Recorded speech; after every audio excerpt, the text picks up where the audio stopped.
आज ये टॉपिक बिल्कुल हमको हर कीमत पे मेहनत से, तभी मैं बिल्कुल राइट टाइम क्लास में अवेलेबल हूँ कि हम तुरंत शुरू करें और इस टॉपिक को आज फिनिश करें। तो कल हम मनी एंड बैंकिंग को स्टार्ट कर दें, ठीक है। नोट्स मैंने आपके सामने बोल दिया भैया, मनी एंड बैंकिंग, और एक है विदेशी क्षेत्र करके होगा टॉपिक, है ना, या विदेशी व्यापार, है ना। कोई दिक्कत हो आप मुझे व्हाट्सअप कर देना, है ना।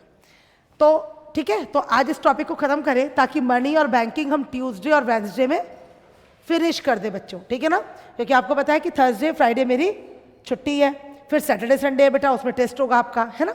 और नेक्स्ट वीक में हमारी जो क्लासेस चलेंगी वो 2-3 दिन 4 दिन बस और चलेंगी, मतलब वो वीक मान लीजिए। तो उसके बाद वैसे भी आपका इकोनॉमी खत्म है, सारे टॉपिक आपको करा दिए गए। भारत का विदेशी व्यापार का जो क्षेत्र वो कराया जाएगा ईमानदारी से, टॉपिक कुछ छोड़ा नहीं गया आपको, ठीक है। तो आज अगर एग्रीकल्चर हो जाए अच्छा है, नहीं तो फिर थोड़ा सा कल करेंगे, चीज कोई नहीं छोड़ेंगे उसमें, है ना, सारी चीजें करेंगे, है ना। ठीक, चलिए बाकी जो कुछ 1-2 नोट्स थे वो आपको अवेलेबल हो गए बच्चों, जैसे कुछ स्कीम हो गए, कुछ हो गए, है ना। नहीं बोलते रहते आप लोग, वो तो मिल गए, बोलते नहीं स्कीम इन द सेंस, मेरे को जहाँ तक याद है स्कीम मतलब मुझे नहीं पता क्या क्या थे, दिखाना जरा एक्स्ट्रा नोट्स। नहीं लाया एक्स्ट्रा नोट्स है बजट, उसके बाद नहीं मिला है। अच्छा, मुझे नहीं मिला है, अच्छा ठीक है, कोई बात नहीं है, मैंने बोल दिया ना, बोला है मैंने। अच्छा नहीं, मैंने उनको बुक पहले तो ऐसा नहीं बोला ना आपकी बात, बुक रखी है मेरी, कोई बात नहीं है। मेरे को कल जाना होगा, आज तो हॉस्पिटल जाना होता है, कल मैं जाऊंगी, मिल जाएगा आपको। छुट्टी जब होगी ना हम लोग की, उस बीच में आपको प्रॉमिस है सारे नोट्स अवेलेबल हो जाएंगे, ठीक है। घबराने की कोई जरूरत नहीं तुम लोग को, ठीक, कोई भी चीज़ छोड़ी नहीं जाएगी बेटा। क्या लाई है मतलब, सबके लिए मिठाई लाई है सेजल? नहीं नो मैम, क्यों? चलो जल्दी निकालो मिठाई। हाँ उस दिन क्या हुआ था बेटा, लास्ट टॉपिक क्या था साक्षी? हो गया था, वो हो गया था बेटा, है ना। ठीक है, चलो उसी के आगे करते हैं अब। नाउ नेक्स्ट हेडिंग इज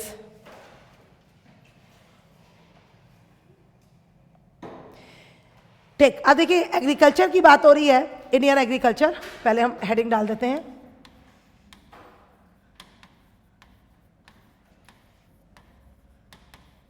आज अच्छा खासा फीवर है मुझे, तो सोच रही थी छुट्टी, लेकिन फिर इसी वीक में छुट्टी होनी थी, तो फिर मेडिसिन खाकर मैं आई।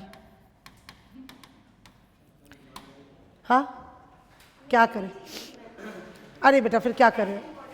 हाँ नहीं ये बात तो है, लेकिन इसी वीक में हाँ 2 छुट्टी और थी ना बेटा, अगर नहीं होती ना तो मैं बोल देती। कल ही से तबीयत खराब थी, घर वाले कह रहे थे छुट्टी ले लो, लेकिन फिर 2 छुट्टी कंफर्म है वो, तो इसीलिए अगर वो कंफर्म नहीं होती तो मैं वहाँ कवर कर देती। तो मुझे लगा चलो चलते हैं, थोड़ा बैठ के थोड़ा खड़े होके पढ़ा देंगे, है ना।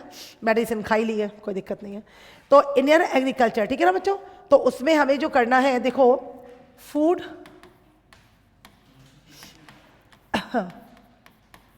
प्रोसेसिंग, आप इसे इंडस्ट्री भी डाल सकते हो उसके आगे, फूड प्रोसेसिंग इंडस्ट्री या फूड प्रोसेसिंग, कोई दिक्कत नहीं है। यानी कि आप घबरा जाए कि दोनों में क्या डिफरेंस है, वही है। जो उद्योग काम करते हैं, जो इंडस्ट्री फूड प्रोसेसिंग के सेक्टर में काम करती है, दे आर इंडस्ट्रीज, है ना। और फूड प्रोसेसिंग क्या हो गया, जिसके बारे में हम लोग बात कर रहे थे, है ना। तो इसी को हिंदी में हम कहते हैं खाद्य प्रसंस्करण, यस, खाद्य प्रसंस्करण, ठीक है, फूड प्रोसेसिंग। तो मैंने आपको कई बार बताया कि बहुत सारे ऐसे टॉपिक्स हैं जहाँ से आपके क्वेश्चंस बिल्कुल कंफर्म है, चाहे प्रीलिम्स हो चाहे मेंस हो, जैसे कि लैंड रिफॉर्म्स हो गया, एमएसपी हो गया, उसके बारे में बात करेंगे, फूड प्रोसेसिंग हो गया, है ना, एपीएमसी हो गया, एपीडा हो गया, सीएसीपी हो गया। सीएसीपी की बात हम उसी में करेंगे, एमएसपी जब अभी कराऊंगी तो उसी में, कृषि और लागत मूल्य आयोग जो न्यूनतम समर्थन मूल्य देता है, तो दैट इज कॉल्ड सीएसीपी। तो इस तरीके की चीज़ें मैंने बोली थी कि ये मान के चलो कंफर्म्ड है यहाँ से क्वेश्चन। पूरे एग्रीकल्चर में जो क्वेश्चन और कहीं से कवर नहीं होता है, वो इन्हीं 3-4 टॉपिक से, खासतौर से मेंस के अंदर जो कवर होता है वो इन्हीं टॉपिक से कवर होता है, ठीक है ना। तो उसके बारे में हम बात करेंगे। तो देखिए खाद्य प्रसंस्करण की पहले भी बात की थी, तो आप लोगों ने बहुत अच्छे से बताया था माइंड ब्लोइंगली कि हाँ मैडम, जहाँ पर हम खाने के रूप रंग, है ना, उसके भौतिक गुणों में एक तरीके से परिवर्तित कर दे या उसका परिवर्तन कर दे, उसे चेंज कर दे, है ना, उसके फॉर्म्स को, उसके टेक्सचर को चेंज कर दे, है ना, और उसे पैकेज कर दे या डिब्बा बंद कर दे। क्यों? ताकि वो लंबे समय तक टिकाऊ रह सके, है ना, लंबे समय तक टिक सके। लेकिन वही चीज़ अगर मानिए कि जैसे दूध है, दूध को हमने पैकेट में बंद कर दिया तो that is called food processed हो गया, मतलब मिल्क प्रोसेसिंग का काम हो गया। लेकिन उसी दूध को अगर आप नॉर्मली छोड़ दो तो फिर क्या होगा, वो फट जाएगा। गर्मी के दिनों में तो 3-4 घंटे के अंदर ही, बल्कि बहुत गर्मी होगी तो 2 घंटे के अंदर ही दूध फट जाएगा। तो एक तरीके से हम भी उसको प्रोसेस करने के लिए क्या करते हैं, बॉयल करके फ्रिज के अंदर रखते हैं।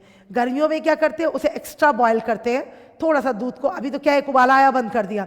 गर्मी में मम्मी क्या कहती है, उसको अच्छे से चम्मच से हिला हिला के गर्म कर दो 2-3 मिनट, और फिर जब वो थोड़ा ठंडा हो जाता है तो हम उसे उठाकर फ्रिज में, यस बेटा, रख देते हैं। और उसके बाद वो दूध हमारे यहाँ पर 2-3 दिन 4 दिन भी चल जाता है। लेकिन अगर बहुत गर्मी है तो उससे ज़्यादा रखने पर वो दूध भी फट जाता है। तो हम प्रोसेस्ड करने के लिए क्या करते हैं आज के टाइम पे, पैकेज्ड दूध लेकर आते हैं। पैकेज्ड क्या हुआ होता है कि एक्चुअली पहले से प्रोसेस्ड होता है। क्यों? क्योंकि उसे एकदम हैवी टेम्परेचर पर पहले बॉयल किया जाता है और फिर एकदम चिल्ड टेम्परेचर में उसे रख दिया जाता है।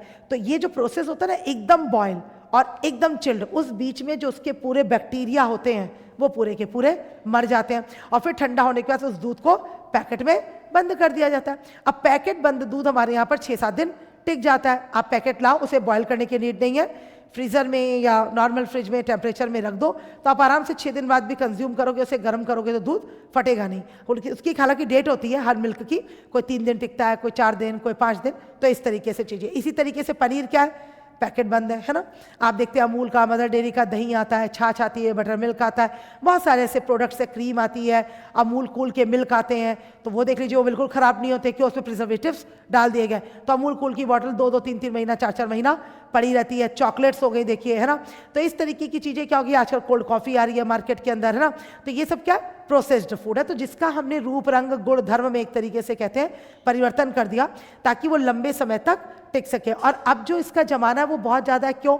जस्ट बिकॉज एक तो लाइफ स्टाइल लोगों की ऐसी है कि हमारे पास उतना समय नहीं है, तो उस वजह से हम लोग क्या करते हैं, पैकेज्ड या जितना भी डिब्बा बंद चीज़ें हैं हम लोग वो लेना पसंद करते हैं। अब दही जमाने का टाइम नहीं है तो most of the metropolitan cities में लोग कैसा दही खाते हैं, डिब्बा बंद खाते हैं। अमूल का ले आए, मदर डेयरी, साची, किसी का भी जो भी मिल रहा है ले आए, उसको निकाला, कंज्यूम कर लिया।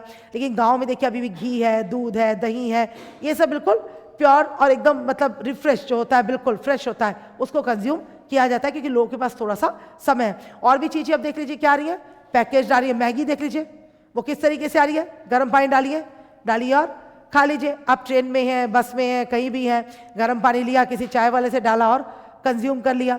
आजकल आपको पता है कि हल्दीराम की और बहुत सारी कंपनीज हैं जो कि पूरा पैकेज राजमा चावल दे रही हैं, कड़ी चावल दे रही हैं, मिक्स है, मतलब पोहा दे रही हैं, उपमा दे रही है, पता है कि नहीं पता, छोले भटूरे दे रही हैं, है ना। तो आप आइए, अगर घर में है तो उसको फ्राई कीजिए, छोले मिक्स कीजिए और खा लीजिए। तो इस तरीके की चीज़ें आ रही हैं। तो बिल्कुल लंबे समय के लिए जो टिकाऊ चीज़ है तो उसे हम क्या कहते हैं, फूड प्रोसेस्ड कहते हैं। और इस इंडस्ट्री का काम इंडिया के अंदर बहुत ज़्यादा है। ठीक है, चलिए कितने बच्चे बैठे हिंदी के और इंग्लिश के?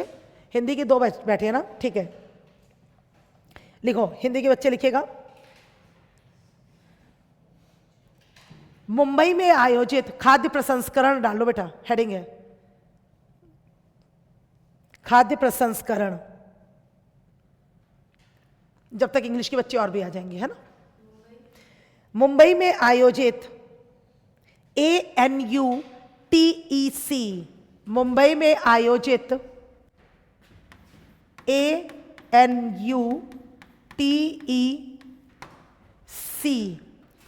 ANUTEC, फुल फॉर्म लिखो उसी के बगल में, इंटरनेशनल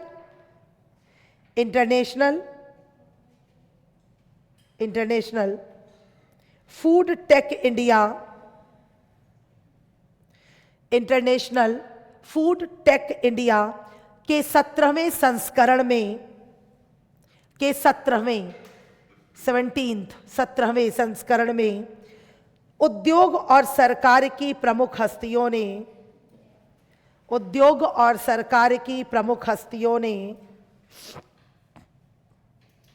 भारत में खाद्य प्रसंस्करण क्षेत्र में, सरकार की प्रमुख हस्तियों ने भारत में खाद्य प्रसंस्करण क्षेत्र में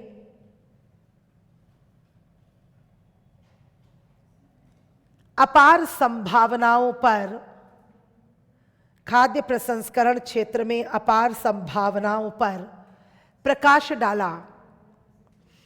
अपार संभावनाओं पर प्रकाश डाला।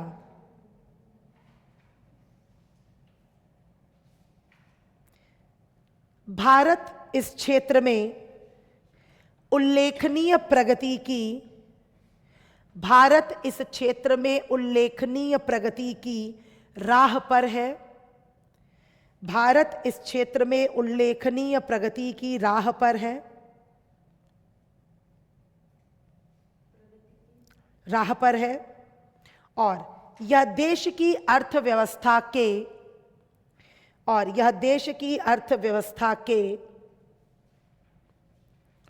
प्रमुख चालकों में से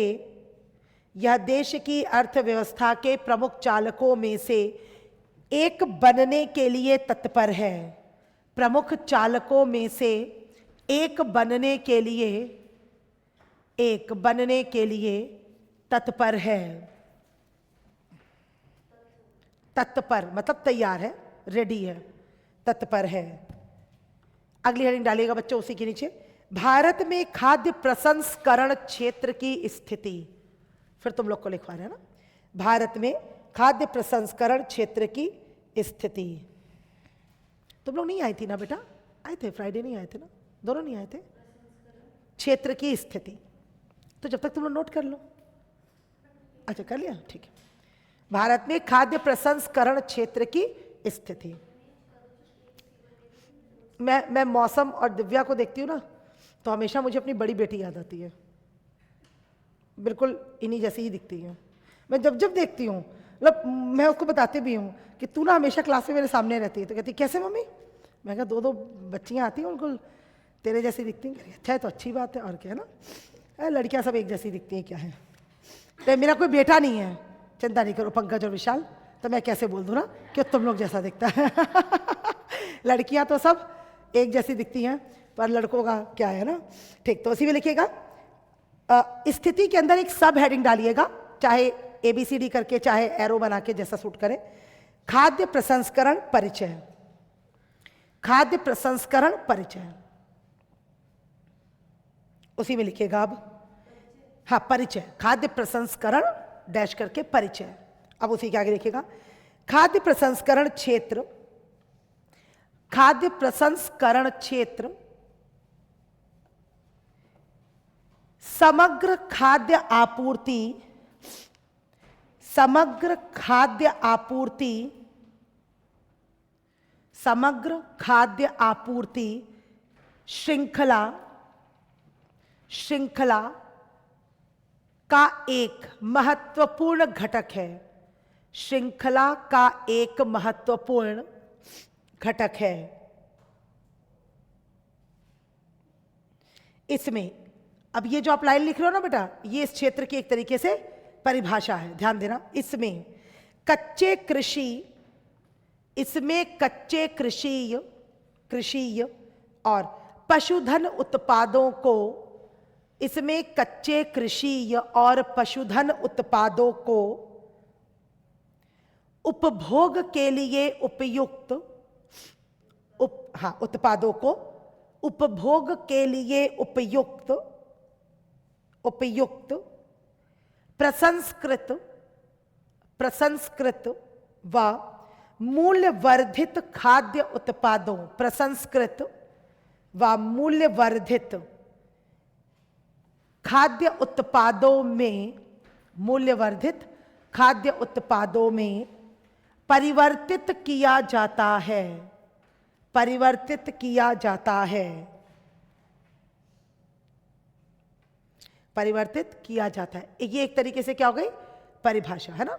चाहो आप अपने उपयोग के लिए बगल में ब्रैकेट में लिख सकते हो खाद्य प्रसंस्करण की परिभाषा, अपने उपयोग के लिए, है ना। मेरे को कोई दिक्कत नहीं, आप लिखो नहीं लिखो, ठीक, याद रहेगा। उसी के नीचे पैराग्राफ चेंज। इस क्षेत्र में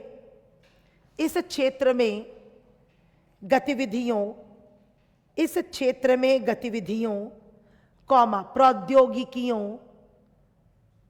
प्रौद्योगिकियों और प्रक्रियाओं की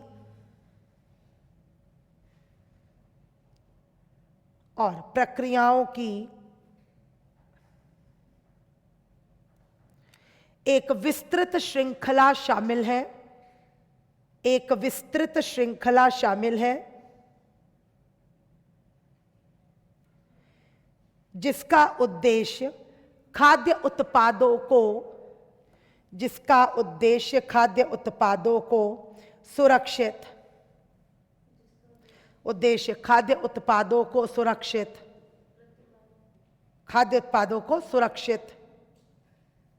अधिक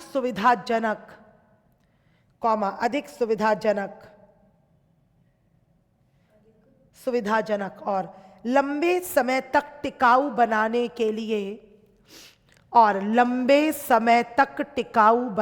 के लिए उनके स्वाद टिकाऊ बनाने के साथ साथ या टिकाऊ बनाने के लिए उनके स्वाद एवं पोषण मूल्य में वृद्धि करना है।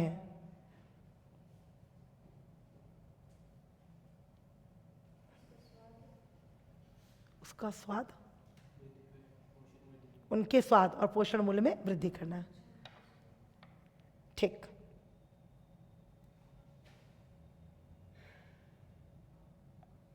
ठीक। इंग्लिश मीडियम के बच्चे हेडिंग डालो बच्चों। फूड प्रोसेसिंग इंडस्ट्री और सेक्टर, जो सूट करे। फूड प्रोसेसिंग इंडस्ट्री और sector.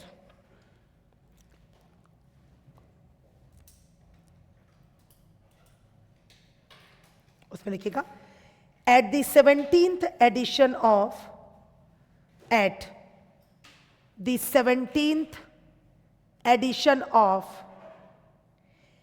ANUTEC International Food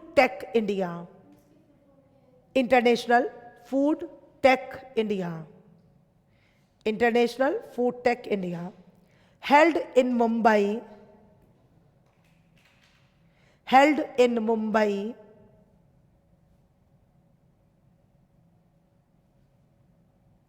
prominent figures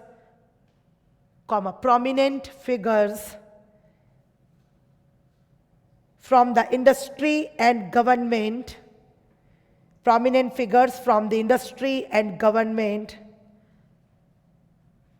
unveiled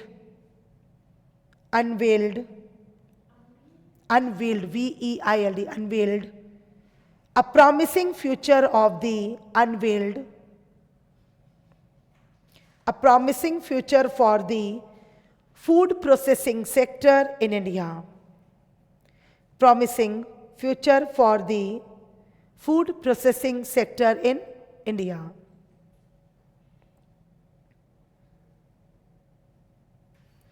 It is on a remarkable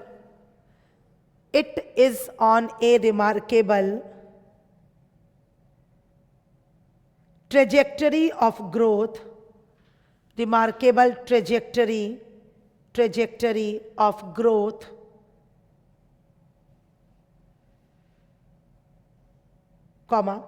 to become one of the key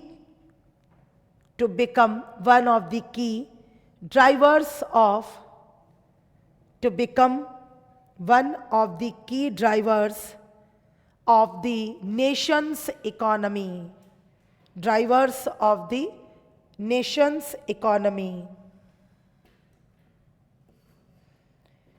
Next heading डालेगा उसी में। What is the status of food processing sector in India? What is the status of the food processing sector in India?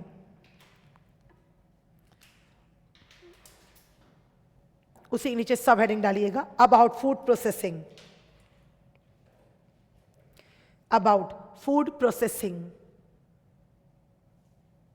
उसी में लिखिएगा the food processing sector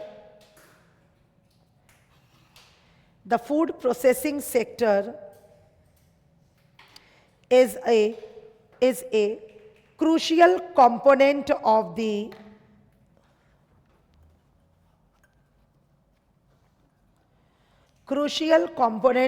the overall food supply chain, overall food supply chain. It involves the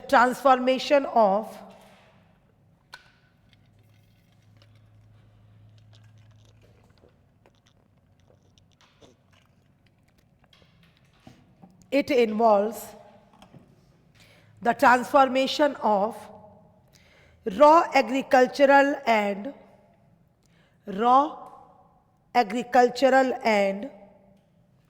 livestock products, raw agricultural and livestock products into processed and value added food products, value added food products that are suitable for consumption, that are suitable for consumption.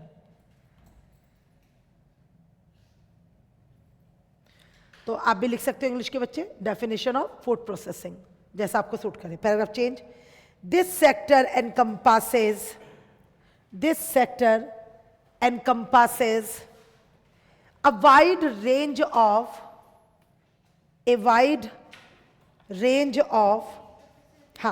this sector encompasses a wide range of activities,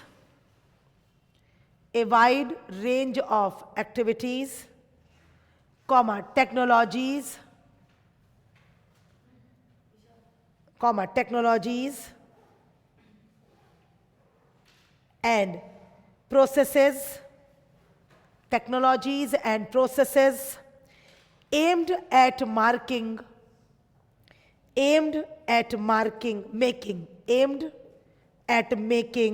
food products safer, more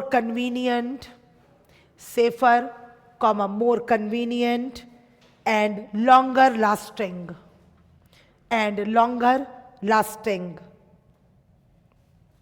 while also enhancing their flavor,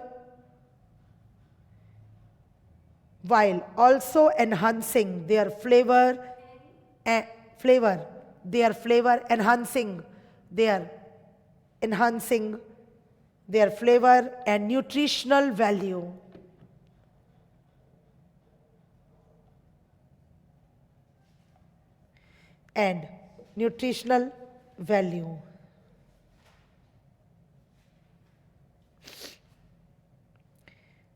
ठीक, अगली heading डालिएगा Hindi medium के बच्चे. खाद्य प्रसंस्करण क्षेत्र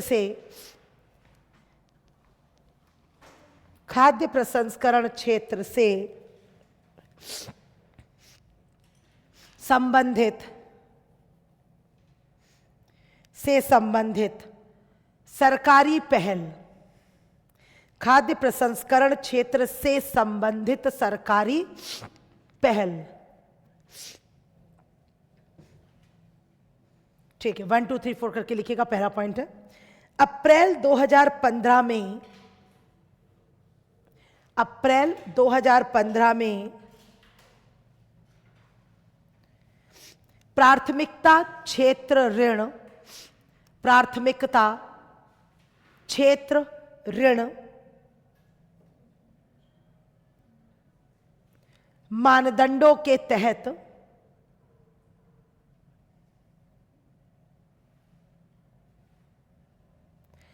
कृषि गतिविधि के रूप में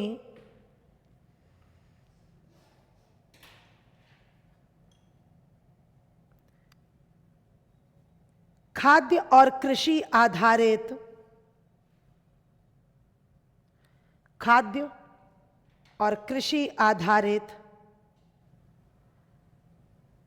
प्रसंस्करण इकाइयों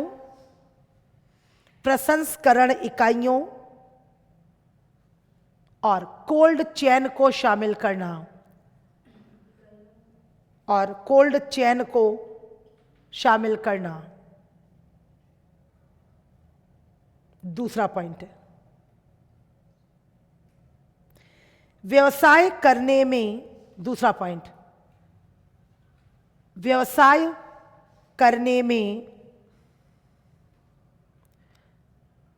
सुगमता की दिशा में,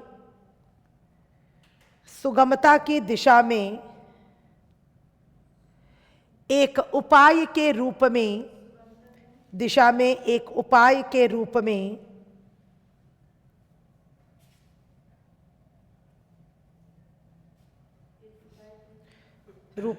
वर्ष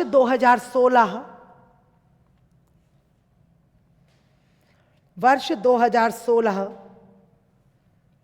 में अधिसूचनाओं के माध्यम से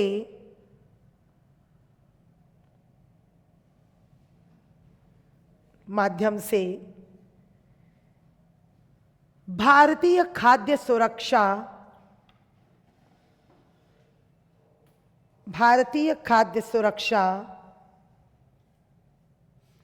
और मानक प्राधिकरण,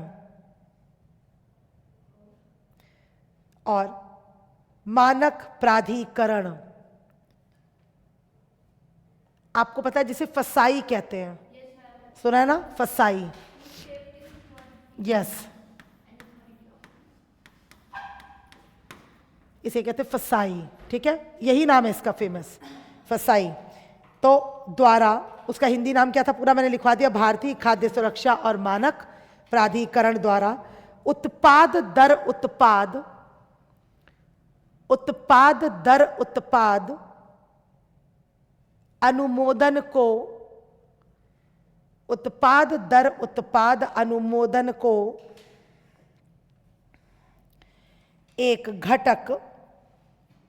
घटक और योजक आधारित, एक घटक और योजक आधारित अनुमोदन प्रक्रिया में स्थानांतरित करना, अनुमोदन प्रक्रिया में स्थानांतरित करना।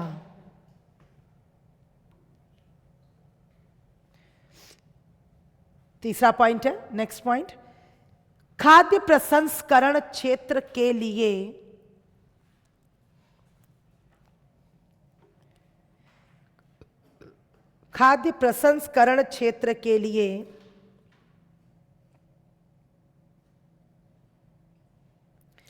स्वचालित मार्ग के तहत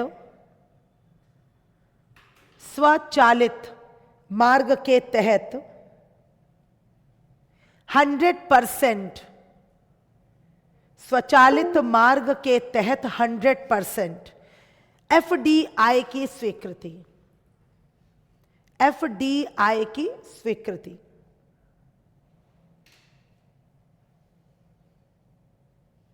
अगला पॉइंट है, राष्ट्रीय कृषि और ग्रामीण विकास बैंक, अगला पॉइंट है, राष्ट्रीय कृषि और ग्रामीण विकास बैंक, ब्रैकेट में लिख लो नाबार्ड, ठीक है, ब्रैकेट में लिख लो नाबार्ड, राष्ट्रीय कृषि और ग्रामीण विकास बैंक नाबार्ड के साथ 2000 करोड़ रुपए का,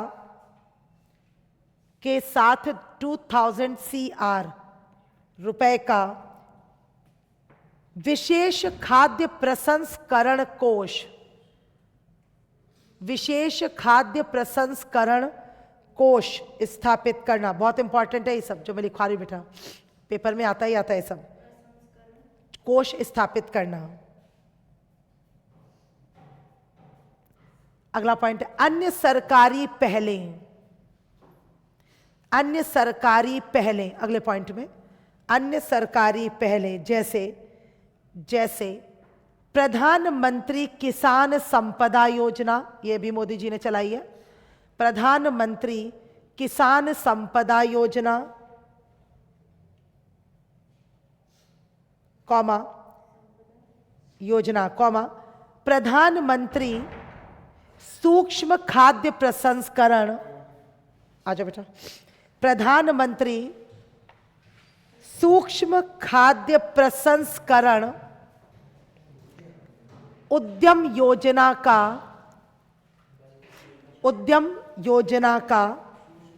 सूक्ष्म खाद्य प्रसंस्करण उद्यम योजना का औपचारिकीकरण, उद्यम योजना का औपचारिकीकरण,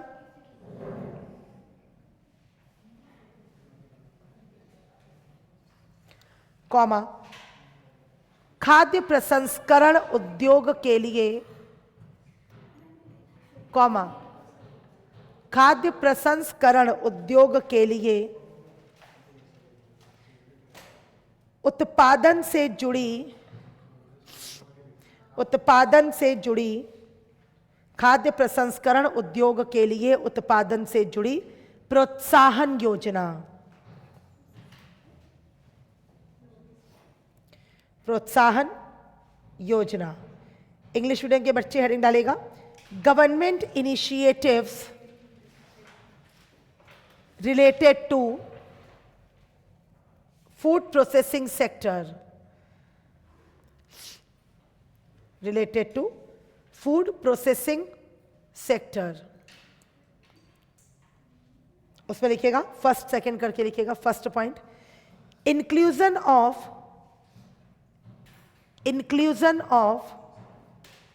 food and agro based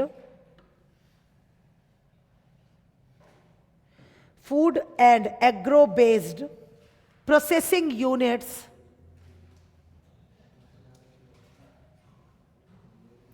and cold chain as an agricultural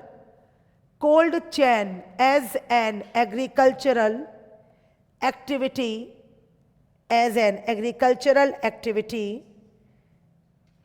under priority sector lending, under priority sector lending PSL norms in April 2015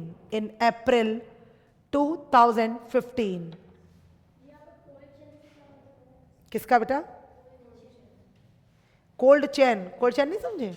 cold storage, बस उसकी एक चैन होनी चाहिए। मैंने उस दिन बताया था ना, सबसे बड़ा जो प्रॉब्लम है बेटा वो कोल्ड चेन का है। मतलब एक जगह से मान लीजिए चैन शुरू होती है तो वो चैन लगातार चलनी चाहिए। ऐसा ना हो कि अगर एक जगह से हमने गाड़ी भेजी उसमें कोल्ड स्टोरेज था तो दूसरी जगह पर ये सोचकर कि 2-4 घंटे पहुंचने में लगेंगे, 10 घंटे कोई दिक्कत नहीं है, तो वो चीज़ उतने में खराब हो सकती है। तो वो चैन पूरी बनी रहनी चाहिए। मतलब मान लीजिए कोई एग्रो प्रोडक्ट वो फील्ड से उठा है मान लेते हैं, तो जब तक कि वो पैकेज होकर दुकानों तक, शोरूम तक या एक्सपोर्ट ना हो जाए तब तक वो चीज़ किसके अंदर रहनी चाहिए?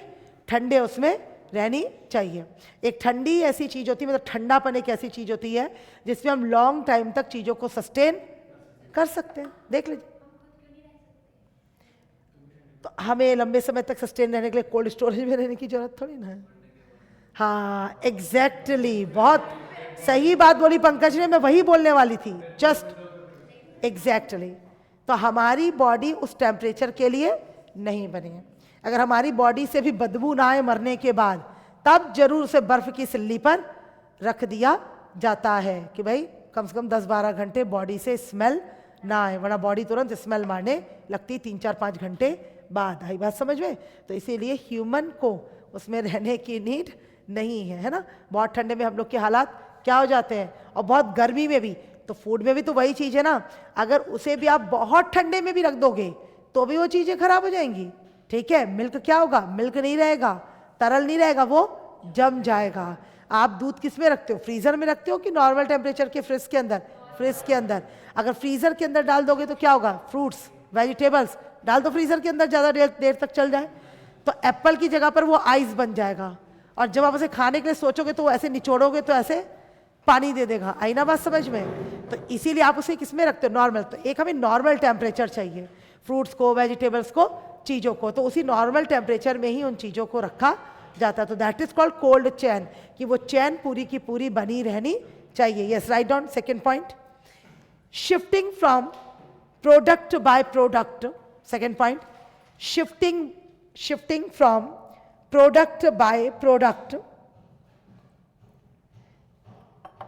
approval to an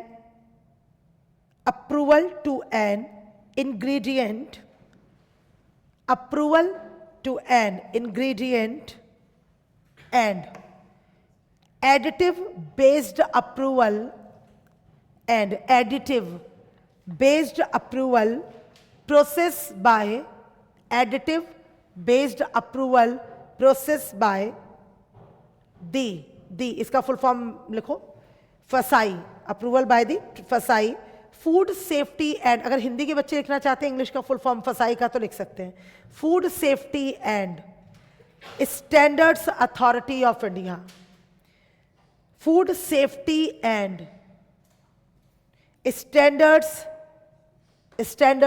authority of India, हाँ, food safety and standards authority of India FSSAI through notifications in 2016, हाँ, through notifications in 2016 as a measure toward ease of doing business, ease of doing business.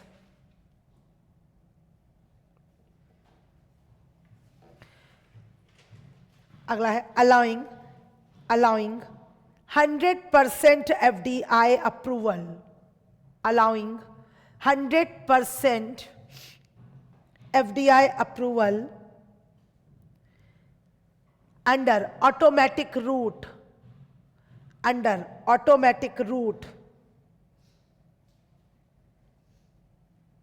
for the food processing sector, automatic route for the food processing sector. ये automatic route क्या होता है FDI में? हाँ, यही पूछने वाली थी मैं, वही बताने वाली थी. ऑटोमेटिक रूट होता है जहां पर कोई भी बाहर की कंपनी सीधा अपनी कंपनी लेकर हमारे यहाँ पर स्टैब्लिश हो सकती है, और उसके लिए उसे प्री कंसर्न या प्री परमिशन की नीड नहीं है. ठीक है, जब वो यहाँ पर आ जाए, सेटअप हो जाए, तो फिर उसे धीरे से रजिस्ट्रेशन या लाइसेंस जो भी उसको जरूरत है उसको मिल जाएगा. That is called automatic route, स्वायत्त तरीके से. ठीक है ना. एक होता है गवर्नमेंट रूट, है ना, तो उसके थ्रू क्या होता है, पहले गवर्नमेंट से परमिशन लेनी होती है. ठीक है, तो अगर गवर्नमेंट परमिशन देगी तो कंपनी आएगी, अगर नहीं देगी तो नहीं आएगी. तो मोस्ट ऑफ दी आज का जो सेक्टर है उसमें गवर्नमेंट ने क्या कर रखा है, ऑटोमेटिक रूट. तो सीधा वो कंपनी आती है, हमारे यहाँ पर सेटअप होती है, अपना इनोवेशन, अपना रिस्क, अपना कैपिटल, एवरीथिंग, अपना कंपटीशन, अपनी टेक्नोलॉजी, सब कुछ लेकर आती है, सेटअप होती है, और धीरे धीरे उसे रजिस्ट्रेशन या लाइसेंस मिल जाता है. ये इसीलिए किया गया ईज ऑफ डूइंग बिजनेस के लिए, ताकि भारत भी एक ऐसा देश बन जाए जहाँ पर बिजनेस करना बहुत आसान हो जाए. तो इसी को हम कहते हैं ईज ऑफ डूइंग बिजनेस. क्योंकि हमारे यहाँ पर आपको पता है हम लोगों ने बहुत सारी चीज़ें अब तो पढ़ ली, प्लान्स में पढ़ लिया, हमने इंडस्ट्रियलाइजेशन में पढ़ा, बहुत जगह पर डिस्कस किया कि इंडिया में बिजनेस करना, मतलब धंधा जिसे हम कहते हैं, औद्योगिकरण करना बहुत टफ काम माना जाता था, और अभी भी कई लोगों को लगता है कि बहुत टफ है, पर अब ऐसा नहीं रहा है. हाँ, अब तो गवर्नमेंट बहुत ईजिली सब कुछ दे रही है परमिशन, ताकि मोस्ट ऑफ द लोग जो है, मतलब उसका जो दबदबा है, क्योंकि एग्रीकल्चर फील्ड खाली हो रहा है, लोग बेरोजगार हो रहे हैं, तो गवर्नमेंट चाह रही है कि मोस्ट ऑफ द लोग अब इस सेक्टर में भी आए, तो उसके लिए गवर्नमेंट बहुत ज़्यादा प्रमोट कर रही है. नेक्स्ट पॉइंट लिखिएगा. नहीं, वहाँ से कैसे होगा, फिर दिमाग लगाओ, क्योंकि वो तो सिर्फ इन्वेस्ट करना है. ठीक है, तो उसके लिए वो शेयर बाजार के थ्रू अपना इन्वेस्टमेंट करते, तो उसमें ऑटोमेटिक रूट की बात ही नहीं है. ये है जब हम पूरी कंपनी लेकर, मतलब एफडीआई में ही ऑटोमेटिक रूट वर्ड यूज होगा, है ना. ठीक, चलो अभी जो पेपर होगा सैटरडे को, उसमें भी कुछ और क्वेश्चन डालूंगी इस तरीके के, जिससे और थोड़ा सा आपको क्लियर हो जाए ना. अगला पॉइंट है सेटिंग अप ए स्पेशल फूड प्रोसेसिंग. हाँ, यस, मैंने बोला है. Next point, setting up A special food processing fund, setting up a special food processing fund of rupees 2000 crore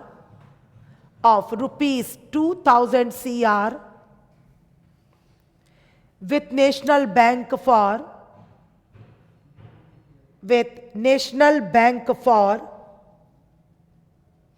इसका फुल फॉर्म लिख सकते हो इंग्लिश में, हिंदी के बच्चे नाबार्ड का, national bank for agriculture and rural development, national bank for agriculture and rural bank.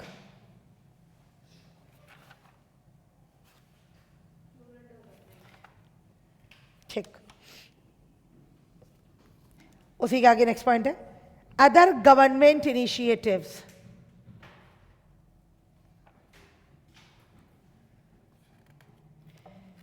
Other government initiatives, जो NABARD setup हुआ था वो चाहो तो आप अगर लिखना चाहो तो बगल में लिख सकते हो, 12 जुलाई 1982, 12 जुलाई 1982,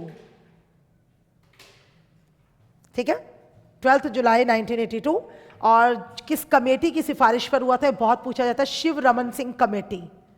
कमेटी कौन सी थी? शिव रमन सिंह कमेटी के जो कंसर्न्स थे, सिफारिशें थी, उसके आधार पर इसको सेटअप किया गया था। और इसका काम क्या, ऊपर आपके पॉइंट में पता चल गया है ना, उसके नेम से ही स्पष्ट है, राष्ट्रीय कृषि और ग्रामीण विकास बैंक। तो ये एग्रीकल्चर जो रूरल डेवलपमेंट से जितना वर्क होता है ना, उसमें फंडिंग करने का काम करता है। ठीक है, चलिए उसी के आगे लिखिएगा अगला, अदर गवर्नमेंट इनिशिएटिव्स लाइक प्रधानमंत्री किसान संपदा योजना, हिंदी में ही है ये, प्रधानमंत्री किसान संपदा योजना, कॉमा किसान संपदा योजना, कॉमा प्रधानमंत्री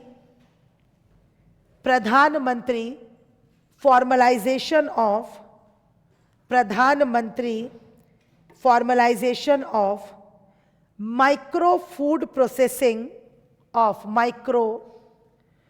processing enterprises scheme, micro food processing enterprises scheme, comma production linked incentive, comma production linked incentive schemes, production linked incentive schemes for food processing industry, for food processing industry।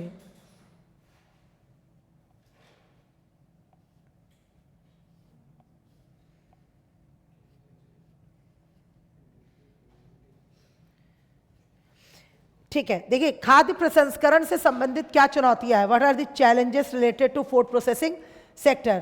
तो क्या क्या चुनौतियां हैं, सबसे पहले कौशल की कमी है हमारे यहाँ पर, ठीक है, जानकारी का अभाव है, लैक ऑफ इंफॉर्मेशन, लोगों को पता ही नहीं है ना, किसान है, काम कर रहे हैं, ठीक है, उन्हें पता नहीं। अच्छा पता है तो फिर उसके अलावा दूसरा क्या लिख सकते हो, लैक ऑफ टेक्नोलॉजी, तकनीक का अभाव है ना।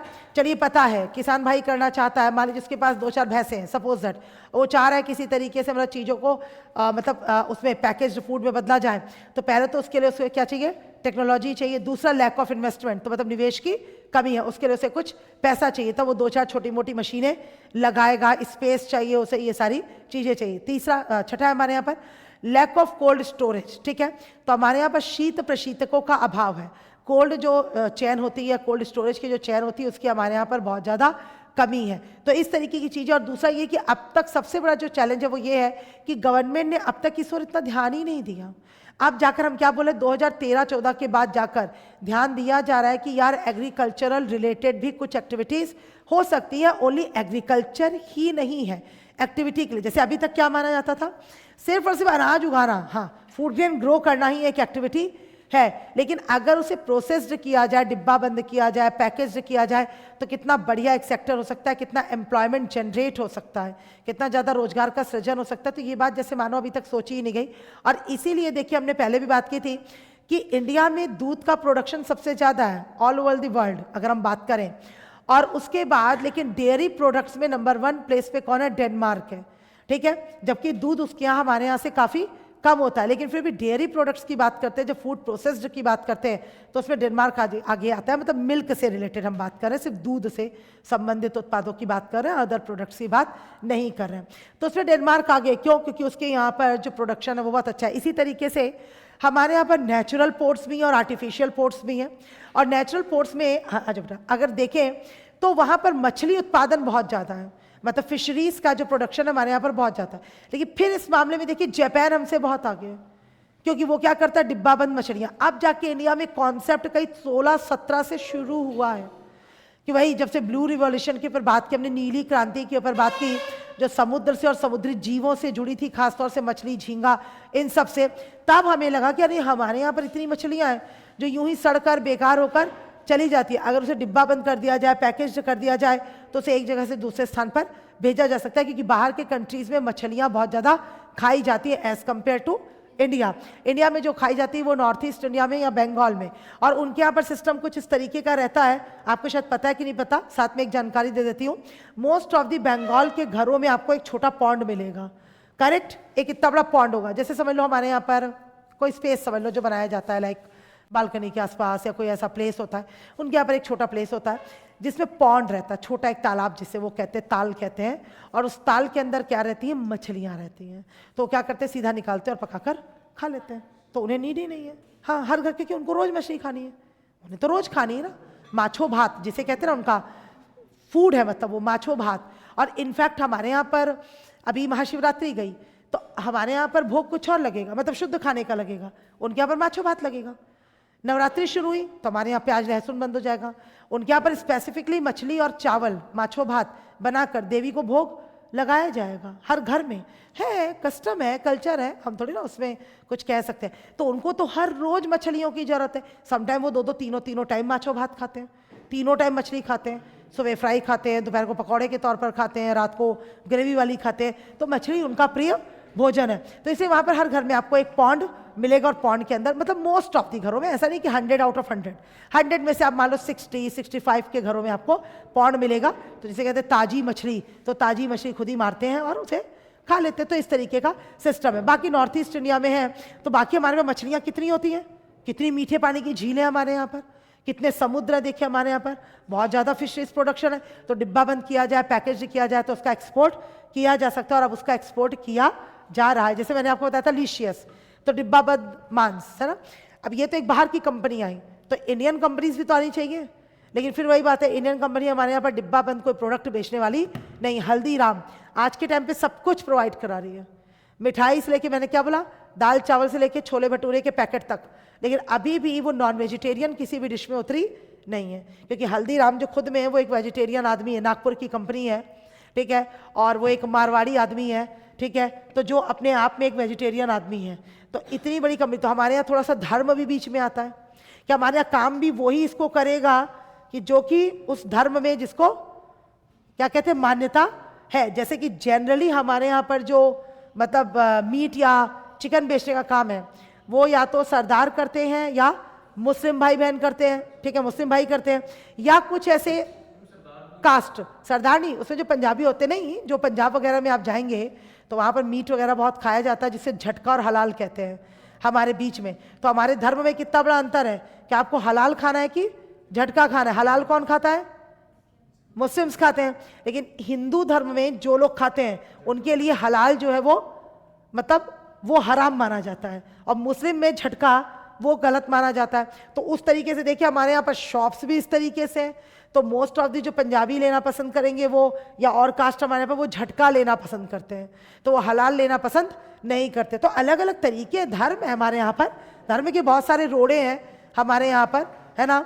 जैसे कि और इस टाइप का काम कौन करेंगे? एससी भाई बहन करेंगे, मतलब जो एससी है, निचली जाति के लोग हैं, या तो मीट शॉप वगैरह उनकी होगी, पक्की बात है, क्योंकि नॉर्मल कोई जाति का आदमी इस काम को कभी नहीं करेगा, वो मर जाएगा, वो भूखा मर जाएगा, इस काम से पैसा कभी नहीं कमाएगा। तो हमारे यहाँ ना थोड़ा इस टाइप का चक्कर भी बहुत जाता है कि किस काम को कौन करेगा। ये सब भी हमारे यहाँ पर, जैसे पहले लोगों को लगता था ना, तो अभी तक लोगों को लगता है कि बाल काटना मतलब लाइक छी, बाल काटना मतलब आप सैलॉन खोल के बैठे हो, लेकिन सैलो में आप हेयर कट कर रहे हो, लेकिन फिर भी उसे क्या बोला है, नाई, क्या तुम नाईगिरी का काम करते हो? हमारे यहाँ स्टेप का है, धंधे में, बिजनेस में हमारे यहाँ जात देखी जाती है कि कौन किस काम को करेगा या कर सकता है, तो वो अलाउ है, कहीं पर नहीं है। किसी की जात बिरादरी में अलाउ ही नहीं है कि आप उस काम को नहीं कर सकते। हमारा पूरा कास्ट सिस्टम ही हमारे प्रोफेशन के नाम से चलता है। हमारी जो जातियां बनी हैं, लोहार, सोनार, तमेरा, धोबी, नाई, महाराज, ये सब जो जातियां हमारे यहाँ बनी है, किस नाम पे बनी है? उनके काम करने के नाम पर बनी है। गडरिया तो उसके नाम पर बनी है कि जो जिस काम को करता था उस काम के नाम पर उसका जाति का नामकरण हो जाता था। आई बात समझ में? तो हमारे यहाँ बहुत सारा सिस्टम है, लेकिन अब ठीक है, अब लोग धीरे धीरे चेंज हो रहे हैं। तो अब सैलून कोई नाई नहीं खोलता है, या लाउंड्री का काम कोई धोबी जाति का आदमी ही नहीं करता है। हम में से जिसको भी सूट करता है आज के टाइम पे वो कोई भी काम कर सकता है, ठीक है ना? चलिए, तो उसी के आगे लिखिएगा। क्या लिखा था? कुछ लिखा था बेटा? क्या लिखा था? ठीक, हाँ ठीक, उसी नहीं, पहले इंग्लिश के बच्चे लिखो। खाद्य प्रसंस्करण क्षेत्र से संबंधित चुनौतियां, पहला पॉइंट है कोल्ड चेन और भंडारण में कमी। फिर लिखवा रहे इंग्लिश को। नहीं, मैंने हिंदी बोला ना, पहले हिंदी के बच्चे। अच्छा, हो सकता है तो मैंने फिर हिंदी में सेंटेंस रिपीट किया है। कोल्ड चेन और भंडारण की कमी, ठीक है, कोल्ड चेन और भंडारण की कमी। दूसरा, खंडित आपूर्ति श्रृंखला। दूसरा, खंडित आपूर्ति श्रृंखला, खंडित आपूर्ति श्रृंखला। तीसरा, जटिल नियम। बिल्कुल ठीक बात है, जटिल नियम, जटिल नियम। अगला, खाद्य सुरक्षा संबंधी चिंताएं। खाद्य सुरक्षा संबंधी चिंताएं। अगला, अनुसंधान और विकास।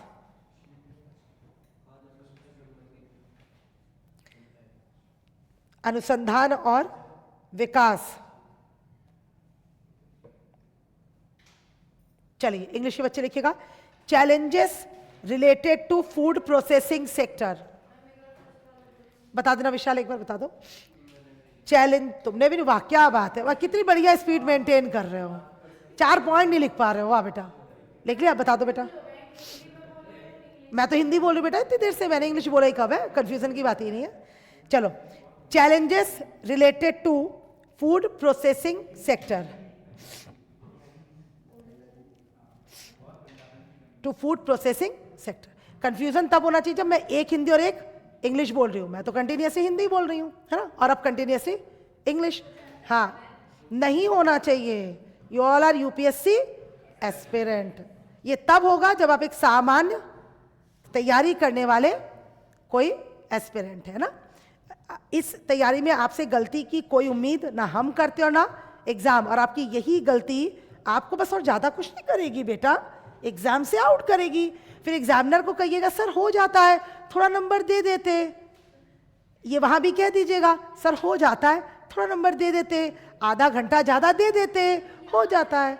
नहीं होगा, नहीं, यहीं से आप सीखोगे तभी आगे जाकर कर पाओगे। अगर यहां पर हम आपको पैम्पर करेंगे तो आप कभी भी सीख नहीं पाओगे। इसलिए मैंने आपको छोड़ दिया है दोबारा रिपीट करना, धीरे बोलना। लिख सकते हो लिखो, नहीं लिख सकते मत लिखो। लिखो, पहला point, lack of cold chain and storage.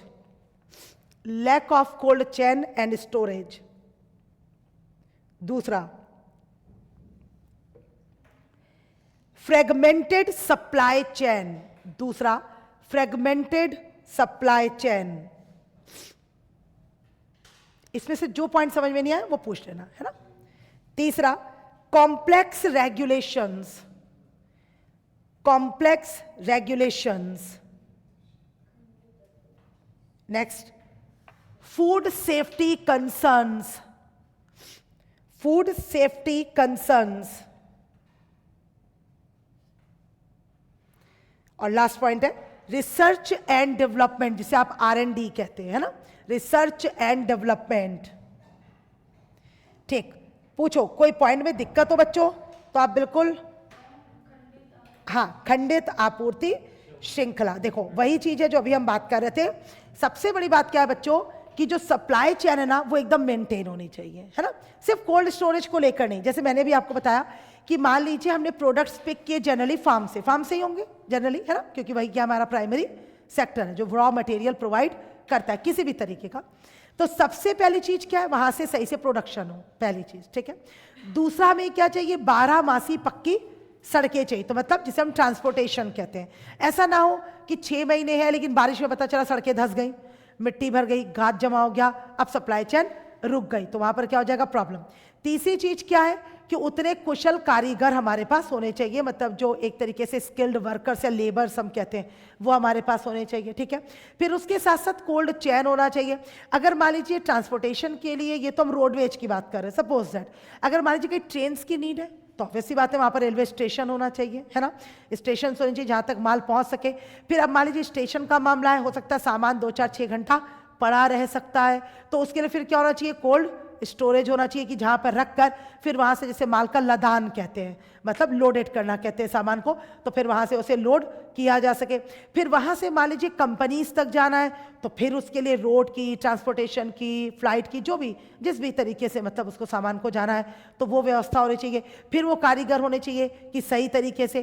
फिर उसके बाद मान लीजिए फूड प्रोसेस्ड हो गया है, फिर उसके बाद होलसेलर से लेकर रिटेलर तक आना चाहिए। दूध कैसे आता है बेटा, एक एक शॉप में उतरता है ना, कोई 50 पैकेट लेता है, कोई 100 पैकेट लेता है, कोई डेयरी रख के बैठा है तो पता चला उसके 1000 पैकेट भी रोज के उतर रहे हैं। मॉर्निंग में आप देखते होंगे कभी वॉक करने जाया कहीं, तो 4-4.5 से सिस्टम सर्दी गर्मी दोनों में शुरू हो जाता है, दूध उतरने का सिस्टम शुरू हो जाता है। और फिर क्या किया जाता है, उन दुकानों में तुरंत उस मिल्क को रखा जाता है। तो नॉर्मल सी बात है कि आपकी सोसाइटी में आसपास कोई शॉप होगी, आप बोलेंगे भैया दूध रखिए, तो क्या बोलेगा, नहीं भैया हो नहीं सकता है, क्या सुबह 4 बजे आना पड़ेगा, क्योंकि गाड़ी जो उतरती है वो सुबह 4 बजे उतरती, 4:30 बजे उतरती है, तो उतना जल्दी हम नहीं कर सकते काम। तो उतने वर्कर्स भी तो चाहिए ना जो शॉप खोले, दूध उतरवाए, ठीक तरीके से रखे, फिर पुराना दूध ऊपर करे, पुराना पैकेट जो है वो ऊपर करे ताकि वो बिकेगा। नया दूध आया, उसकी 3-4 दिन की डेट है, कितना तामझाम होता है एक छोटे से रिटेल की शॉप में। अब आप सोचो कितना तामझाम होगा होलसेलर लेवल पे या होलसेल लेवल पे, आप बताओ कितना तामझाम होगा। तो वो सारी चीज़ है। तो इसीलिए ये जो श्रृंखला है ना, ये जो चैन है, ये बीच में ब्रेकडाउन नहीं होनी चाहिए। और अगर ये लगातार चल रही है तब तो ठीक है। अरे सम टाइम आप सुनते होंगे शॉप में भी जाते हैं, दूध नहीं है, क्या हुआ भैया, सारा दूध ही फट गया था आज, कंपनी वापस ले गई। कितनी बार ऐसा होता है, आप जिस शॉप से दूध लेते हैं पैकेट वाला, गर्मियों में खास तौर से गर्मी में ये प्रॉब्लम मिलेगी, सर्दी नहीं मिलेगी आपको, खास तौर से मई जून जुलाई में ये प्रॉब्लम आपको मिलेगी। तो कई बार वो बताएंगे भैया दूध खराब हो गया, फट गया, तो आज गाड़ी वापस लेगी, या आया था दूध फटा है, आप ही ने घर में बॉयल किया, दूध फट गया, तो पता चला डेट नहीं निकली है, डेट सेम डे की, लेकिन दूध फट गया, आप वापस गया तो उसको लेना पड़ेगा, क्योंकि उसको पता है कि ठीक है गर्मी का दिन था, हो सकता है पीछे कहीं 2-3-4 घंटा दूध ऐसे ही पड़ा रह गया होगा बाहर, फिर कोल्ड उसमें डाला गया होगा स्टोरेज में, उतनी देर में वो क्या होगा, फट जाएगा, है ना। दैट्स व्हाई तो मैं बता रही हूँ, हम लोग घर में सबसे पहले क्या करते हैं, दूध बॉयल कर देते हैं।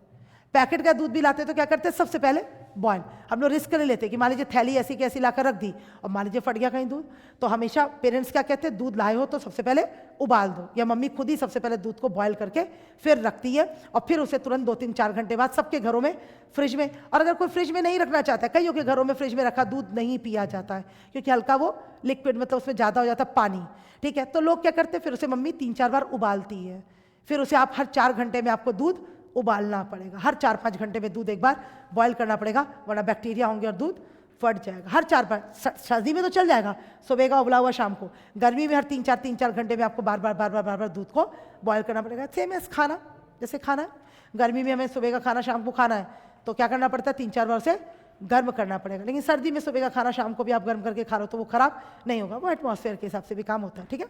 देखिए और कोई पॉइंट बच्चों इसमें क्लियर है, देख लो एक बार, मुझे कोई दिक्कत नहीं है, क्लियर है बेटा, पढ़ लो, कोई जल्दबाजी नहीं है मुझे, पढ़ लो। हाँ जटिल नियम बेटा, वो तो आपको एकदम क्लियर है।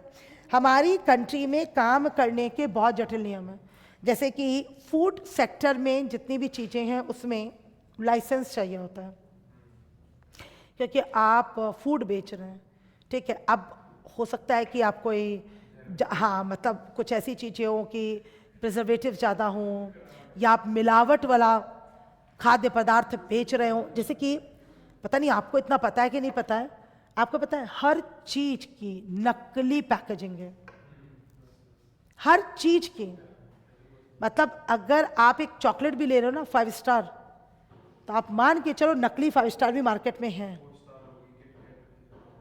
सब मिल रही है। नहीं नहीं बेटा, सेम नेम से, बहुत मामूली फर्क के साथ।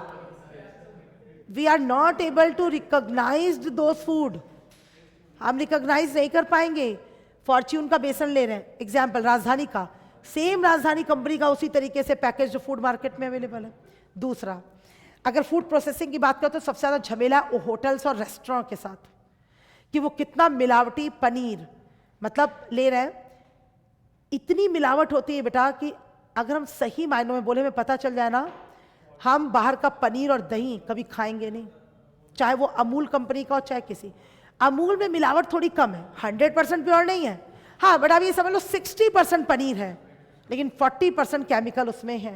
मैं बहुत कम रेशो बता रही हूँ। लेकिन जो नॉर्मल आप पनीर ले रहे हैं मार्केट में, जो खुले में बिक रहा है, खासतौर से दिल्ली विल्ली में, खास तौर से मेट्रोपॉलिटन में, छोटे शहरों में फिर भी ओरिजिनल पनीर मिल जाएगा हम लोग को, गाँव तो छोड़ दीजिए तो मिल ही जाएगा। अपने छोटे शहरों में, दिल्ली में 100% केमिकलाइज्ड पनीर है। कभी गलती से खुला पनीर लेकर उसकी सब्जी बनाकर खाना नहीं। तो मैंने आपको बताया था कि मेरे मायके वाले सब गोवा में रहते हैं, तो ब्रदर का यही पूरा काम है, बेकरी का एंड पूरा मतलब दूध दही पनीर मटर फ्रेंच फ्राइज जितना होटल प्रोडक्ट है। तो बताता है कि जिनसे मैं माल लेता हूँ बल्क में, फिर होटल या रेस्टोरेंट में गोवा में सप्लाई करता हूँ, तो वो जो सबसे बड़ा फूड सप्लायर है, मतलब ही इज पंजाबी, तो हम भी पंजाबी हैं। तो उसने ब्रदर को बोला, देख भाई तू पंजाबी, मैं ही पंजाबी हूँ, जात का इतना फर्क पड़ेगा, तेरे को ये बता देता हूँ कि गलती से दूध दही पनीर अपने बच्चों को खिलाना नहीं, घर के अंदर गलती से खाना नहीं, ये पूरा जहर है, इतना केमिकल है इसके अंदर, इतना केमिकल है।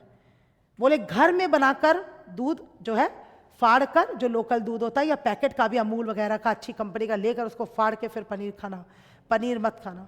तो अब वो माल बेचा तो जा रहा है ना, लोग खा रहे हैं। बीच में गोवा की न्यूज़ भी आई थी ना कि वहाँ पर बहुत घटिया सामान जो है वो पर्यटकों को बेचा जाता है, क्योंकि आदमी आया है घूमने तो खाएगा तो जरूर। गोवा में और तो कोई व्यवस्था है नहीं है, आपको खाना है तो बीचेस किनारे जो मिल रहा है वही खाना पड़ेगा। तो सबसे घटिया माल आप देखेंगे वो टूरिस्ट प्लेस में मिलता है। हम लोग को लगता है ना कि हम लोग बहुत मज़े से जाएं और खाएं, एक तो तीर्थ स्थान और दूसरा टूरिस्ट प्लेस। बाकी नॉर्मल आप किसी सिटी चले जाओ, टूरिस्ट प्लेस नहीं है, आपको एक अच्छा सामान मिल जाएगा खाने को। 1 सेकेंड बेटा।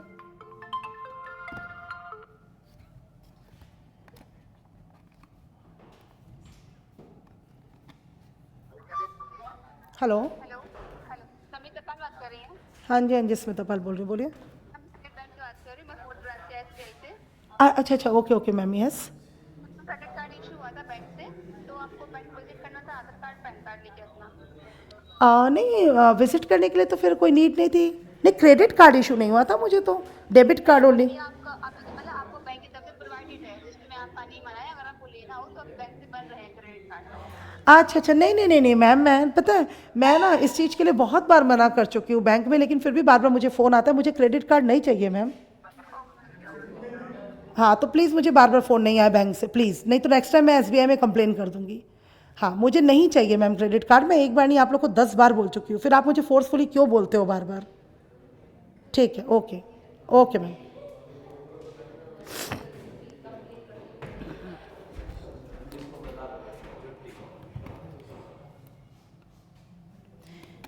ठीक है, तो इस तरीके की चीज़ें हैं बेटा कि जो मतलब इतना नकली है, तो ये सबसे बड़ा सेफ्टी इशू है इसमें, सबसे बड़ी चीज़। तो सरकार फिर क्या होता है कि लाइसेंस इस तरीके से देती है कि जिससे कि ये धांधली ना होने पाए, लेकिन धांधली तो फिर भी हो रही है।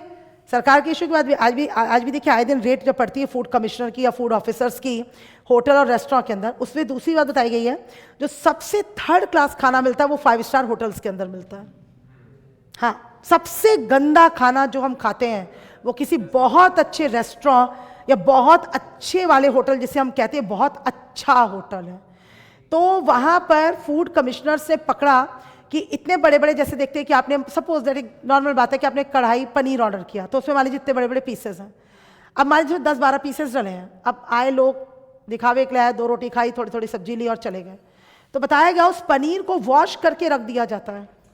हाँ जी, हाँ जी, हाँ, पनीर वॉश करके धो के रख दिया जाता है। यहाँ तक कि जैसे सम टाइम ऐसा हुआ कि जूठा खाना, जूठा मतलब प्लेट का नहीं, जैसे फ्रेंच फ्राइज ऑर्डर किए, अब थोड़े खाए, इतने थे वो बच गए, तो उन्हीं फ्रेंच फ्राइज को रख कर दोबारा फ्राई करके दे दिया जाता है। जी हाँ, तो हम जब कहते हैं ना कि हम बहुत बड़े होटल में ट्रीट दे रहे हैं, किसी को रेस्टोरेंट में ट्रीट दे रहे हैं, तो आप सिर्फ जूठन खाने जा रहे हैं और सिर्फ थर्ड क्लास खाना खाने जा रहे हैं।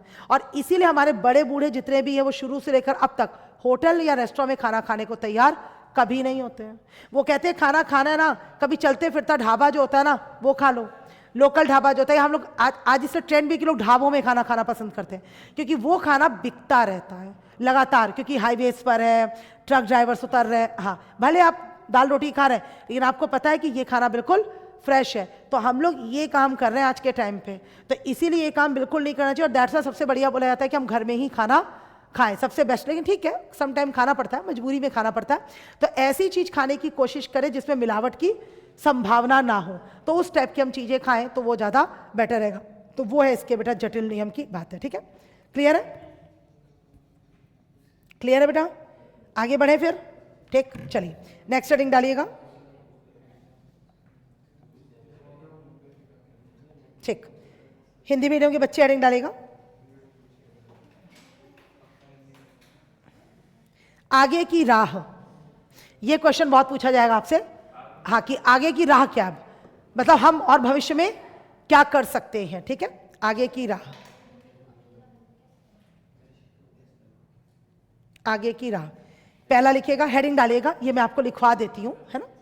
पहला, आगे की राह में पहला, स्मार्ट फूड प्रोसेसिंग हब।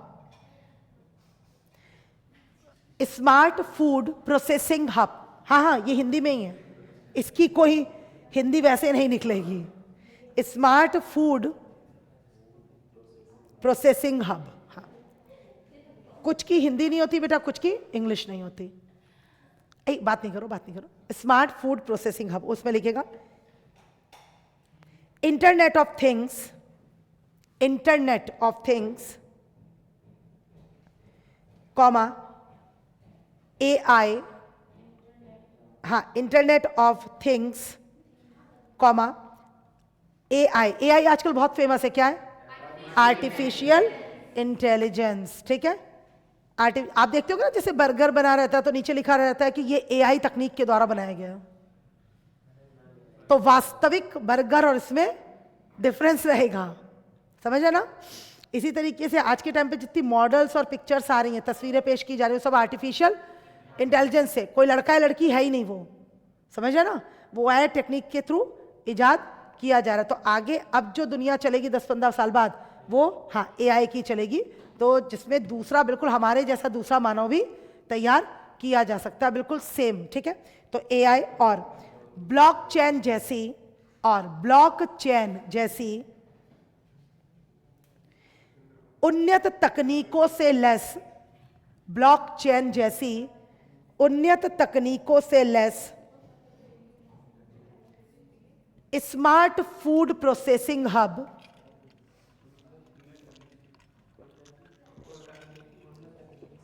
लेस स्मार्ट फूड प्रोसेसिंग हब, बेटा बात नहीं करो, की स्थापना की जानी चाहिए। स्मार्ट फूड प्रोसेसिंग हब की स्थापना की जानी चाहिए।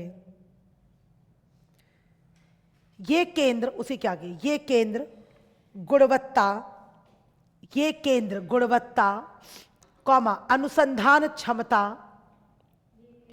गुणवत्ता कॉमा अनुसंधान क्षमता और दक्षता सुनिश्चित करते हुए, और दक्षता सुनिश्चित करते हुए खेत से लेकर थाली तक, और दक्षता सुनिश्चित करते हुए खेत से लेकर थाली तक, या थाली तक खेत से लेकर थाली तक संपूर्ण खाद्य आपूर्ति श्रृंखला, संपूर्ण खाद्य आपूर्ति श्रृंखला की निगरानी कर सकते हैं। थाली तक संपूर्ण खाद्य आपूर्ति श्रृंखला की निगरानी कर सकते हैं।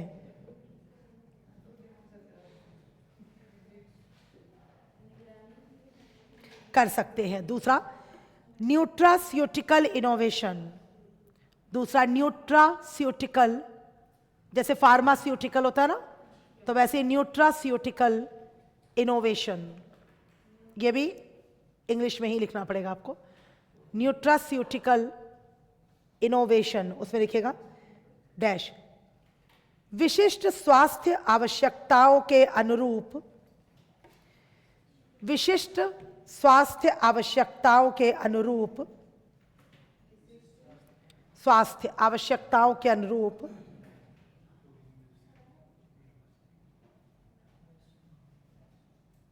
कार्यात्मक और न्यूट्रास्यूटिकल, कार्यात्मक और न्यूट्रास्यूटिकल खाद्य पदार्थों की एक, कार्यात्मक और न्यूट्रास्यूटिकल खाद्य पदार्थों की एक श्रृंखला का विकास करना।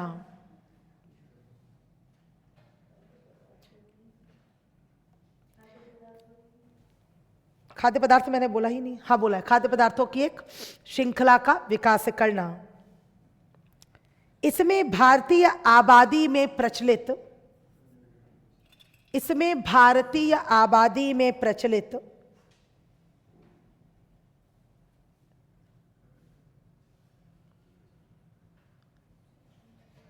स्वास्थ्य संबंधी चिंताओं,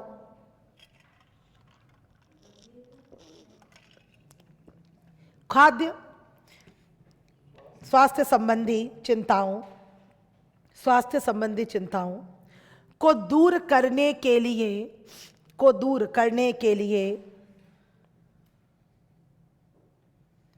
आवश्यक पोषक तत्वों, को दूर करने के लिए आवश्यक पोषक तत्वों, कॉमा प्रोबायोटिक्स, पोषक तत्वों कॉमा प्रोबायोटिक्स और बायोएक्टिव, और बायोएक्टिव यौगिकों से भरपूर, और बायोएक्टिव यौगिकों से भरपूर खाद्य पदार्थ शामिल किए जा सकते हैं। यौगिकों से भरपूर खाद्य पदार्थ शामिल किए जा सकते हैं, खाद्य पदार्थ शामिल किए जा सकते हैं। अगला, अगली हेडिंग है, तीसरा पॉइंट है शून्य अपशिष्ट प्रसंस्करण, शून्य अपशिष्ट प्रसंस्करण। हाँ, शून्य अपशिष्ट प्रसंस्करण अगला पॉइंट है। इसको लिखवा नहीं रही हूं क्योंकि मैं आपको लिखवाने की नीड नहीं है, बता दूंगी। अगला समुदाय आधारित प्रसंस्करण केंद्र, चौथा पॉइंट है समुदाय आधारित प्रसंस्करण केंद्र, समुदाय आधारित प्रसंस्करण केंद्र। हाँ हो सकता है, क्यों नहीं हो सकता, वो आ सकते हैं इसमें। इंग्लिश मीडियम के बच्चे लिखिएगा वे फॉरवर्ड, वे फॉरवर्ड। आगे की राह देख लेते हैं क्या है। पहली हेडिंग है smart food processing hubs, smart food processing hubs, उसमें डैश करके लिखिएगा establishing, establishing smart food processing hubs, establishing smart food processing hubs equipped with advanced technologies, equipped with advanced technologies like Internet of Things, like Internet of Things, comma AI, artificial intelligence, AI and blockchain, AI and blockchain, artificial intelligence and blockchain. These hubs can monitor the, these hubs can monitor the entire food supply chain. These hubs can monitor the entire food supply chain, comma, from farm to table, farm to table, ensuring quality, traceability, ensuring quality, comma, traceability and efficiency. Quality, traceability and efficiency. Second heading है बेटा, second point में nutraceutical innovatives, nutraceutical innovatives या innovation उसमें लिखेगा, हाँ innovation या initiative. Developing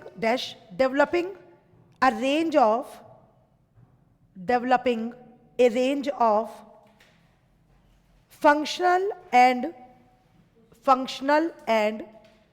nutraceutical foods,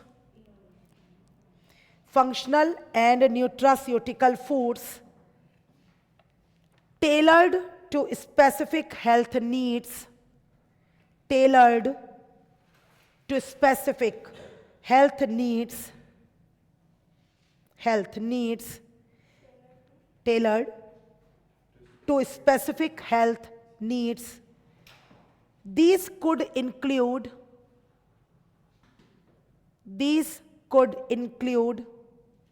foods fortified with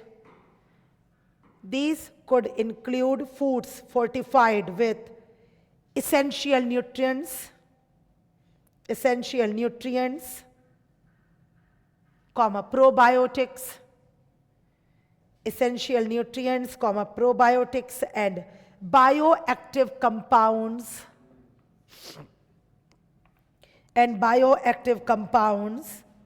to address prevalent health concerns, bioactive compounds to address prevalent health concerns in the Indian population.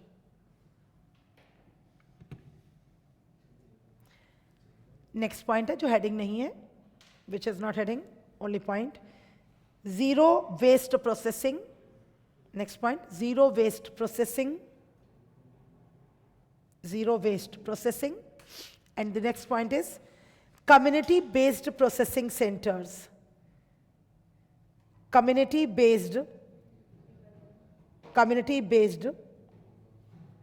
processing centers.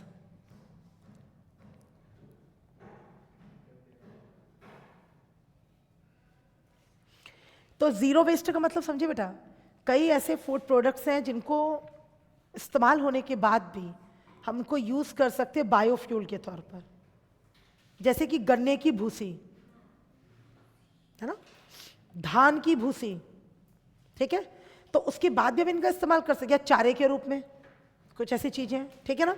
तो मतलब पूरा use होने के बाद भी मतलब जीरो वेस्ट करें हम, क्योंकि हमें पता है कि जितना भी फूड प्रोडक्ट है सबका कुछ ना कुछ मतलब जो पार्ट है, जैसे कि छोटी सी बात है, अंडे हैं, अंडे के छिलके बहुत यूजफुल होते हैं, है ना, तो अंडे के छिलकों को तोड़कर, ठीक है, और उसमें फल के जो छिलके वगैरह होते हैं, सब्जियों के छिलके मिलाकर उसे सड़ा दिया जाए 1.5-2 महीना, तो बहुत बढ़िया खाद बनती है, क्योंकि अंडे में के छिलकों में भी कैल्शियम काफ़ी रहता है, हाँ, उसमें फॉस्फेट वगैरह काफ़ी अच्छा रहता है, फॉस्फोरस वगैरह काफ़ी अच्छा रहता है, तो उस वजह से उसकी टेक्निक की बात भी हमारे यहाँ पर की और इस्तेमाल हो रहा है, ऐसा नहीं कि इस्तेमाल नहीं हो रहा, वो इस्तेमाल हो रहा है।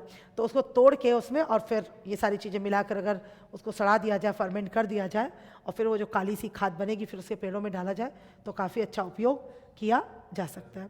तो इस तरीके की चीज़ें, जैसे कि इसी तरीके से बोला गया है, जो खट्टी छाछ होती है, बिल्कुल मान लेते हैं, तो बहुत ज़्यादा अगर मार्केट में बच गई है, तो हमारे यहाँ पर आपको पता है कि कुछ ऐसे पौधे जिनमें बहुत यूज़ है, जैसे कि कड़ी पत्ता, मीठी नीम जिसे हम कहते हैं, तो मीठी नीम के लिए वो अचूक दवा के तौर पर काम करेगा।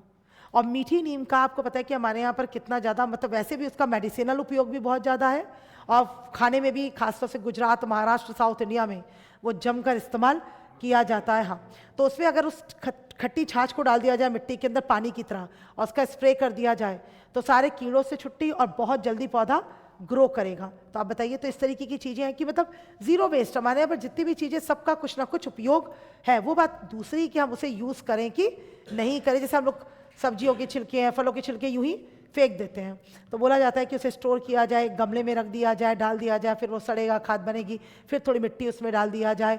तो मतलब इस तरीके से बहुत अच्छी एक खाद हमारे पेड़ पौधों के लिए बन सकती है। लेकिन बस वही चीज़ है कि जानकारी होना जरूरी है और जागरूकता भी होना जरूरी है और साथ में इच्छा शक्ति का होना बहुत जरूरी है। ये सारी चीज़ें करने के लिए हमारे अंदर विलिंग पावर होनी चाहिए कि हमें कुछ करना है। अब लोगों को लगता है कौन करेगा इतना कुछ, तो वो सारी बात यहाँ पर बस वही आलसी प्रवृत्ति के लोग हैं, तो वो सारी चीज़ें हैं। ठीक है ना, चलिए उसी के आगे बात करते हैं हम लोग। उसमें और तो कोई प्रॉब्लम नहीं है आपको? ठीक है,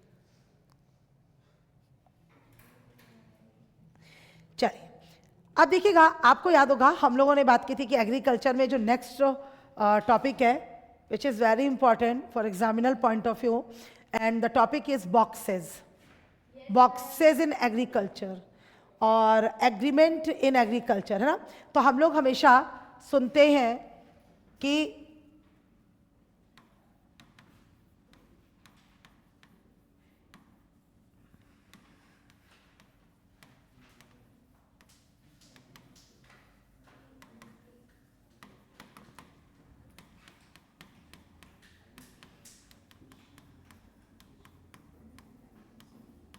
कृषि पर समझौता, और इसके अंदर हम लोग जो बात करते हैं वो कुछ बॉक्सेस की बात करते हैं, जिसे हम कृषि संबंधित पेटियां कहते हैं। ठीक है, एग्रीकल्चरल रिलेटेड बॉक्सेस, है ना।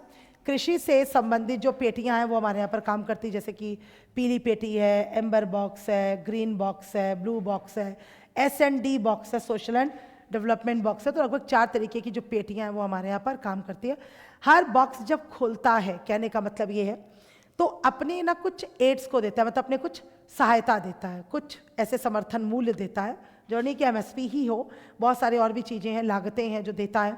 और हर बॉक्स की अपनी एक पर्टिकुलर लिमिट होती है, मतलब एक डेवलप्ड कंट्री के लिए और दूसरी डेवलपिंग कंट्रीज़ के लिए। और जो ये बॉक्सेस बनाए गए हैं ये WTO के थ्रू बनाए गए हैं। ठीक है, WTO मतलब जिसे हम क्या कहते हैं, वर्ल्ड ट्रेड ऑर्गेनाइजेशन या विश्व व्यापार जो संगठन है, ये बॉक्सेस उसके द्वारा निर्मित किए गए हैं ताकि इन बॉक्सेस के माध्यम से हम क्या सहायता जो देश है उनको दे सकते हैं।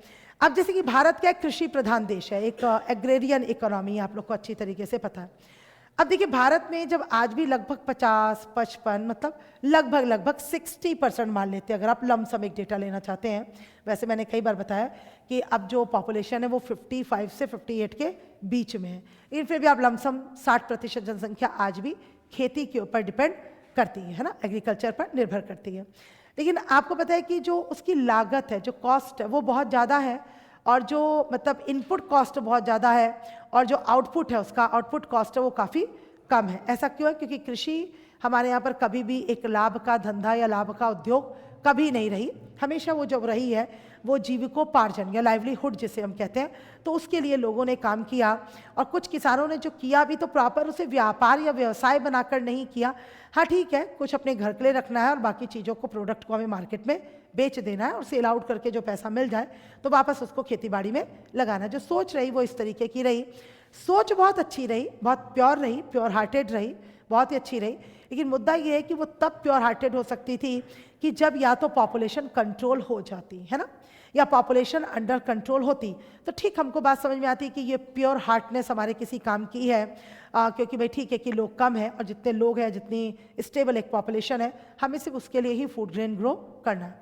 पर as you know very well कि हमारे यहाँ पर पॉपुलेशन लगातार बढ़ रही है ना, भले उसकी वृद्धि दर, ग्रोथ रेट धीमी हुई है, हाँ ठीक है हम मानते हैं। इन टोटल अगर हम बात करें तो जो TP है, मतलब टोटल पॉपुलेशन है, वो कहीं ना कहीं हमारे यहाँ पर इंक्रीज लगातार हो रही है।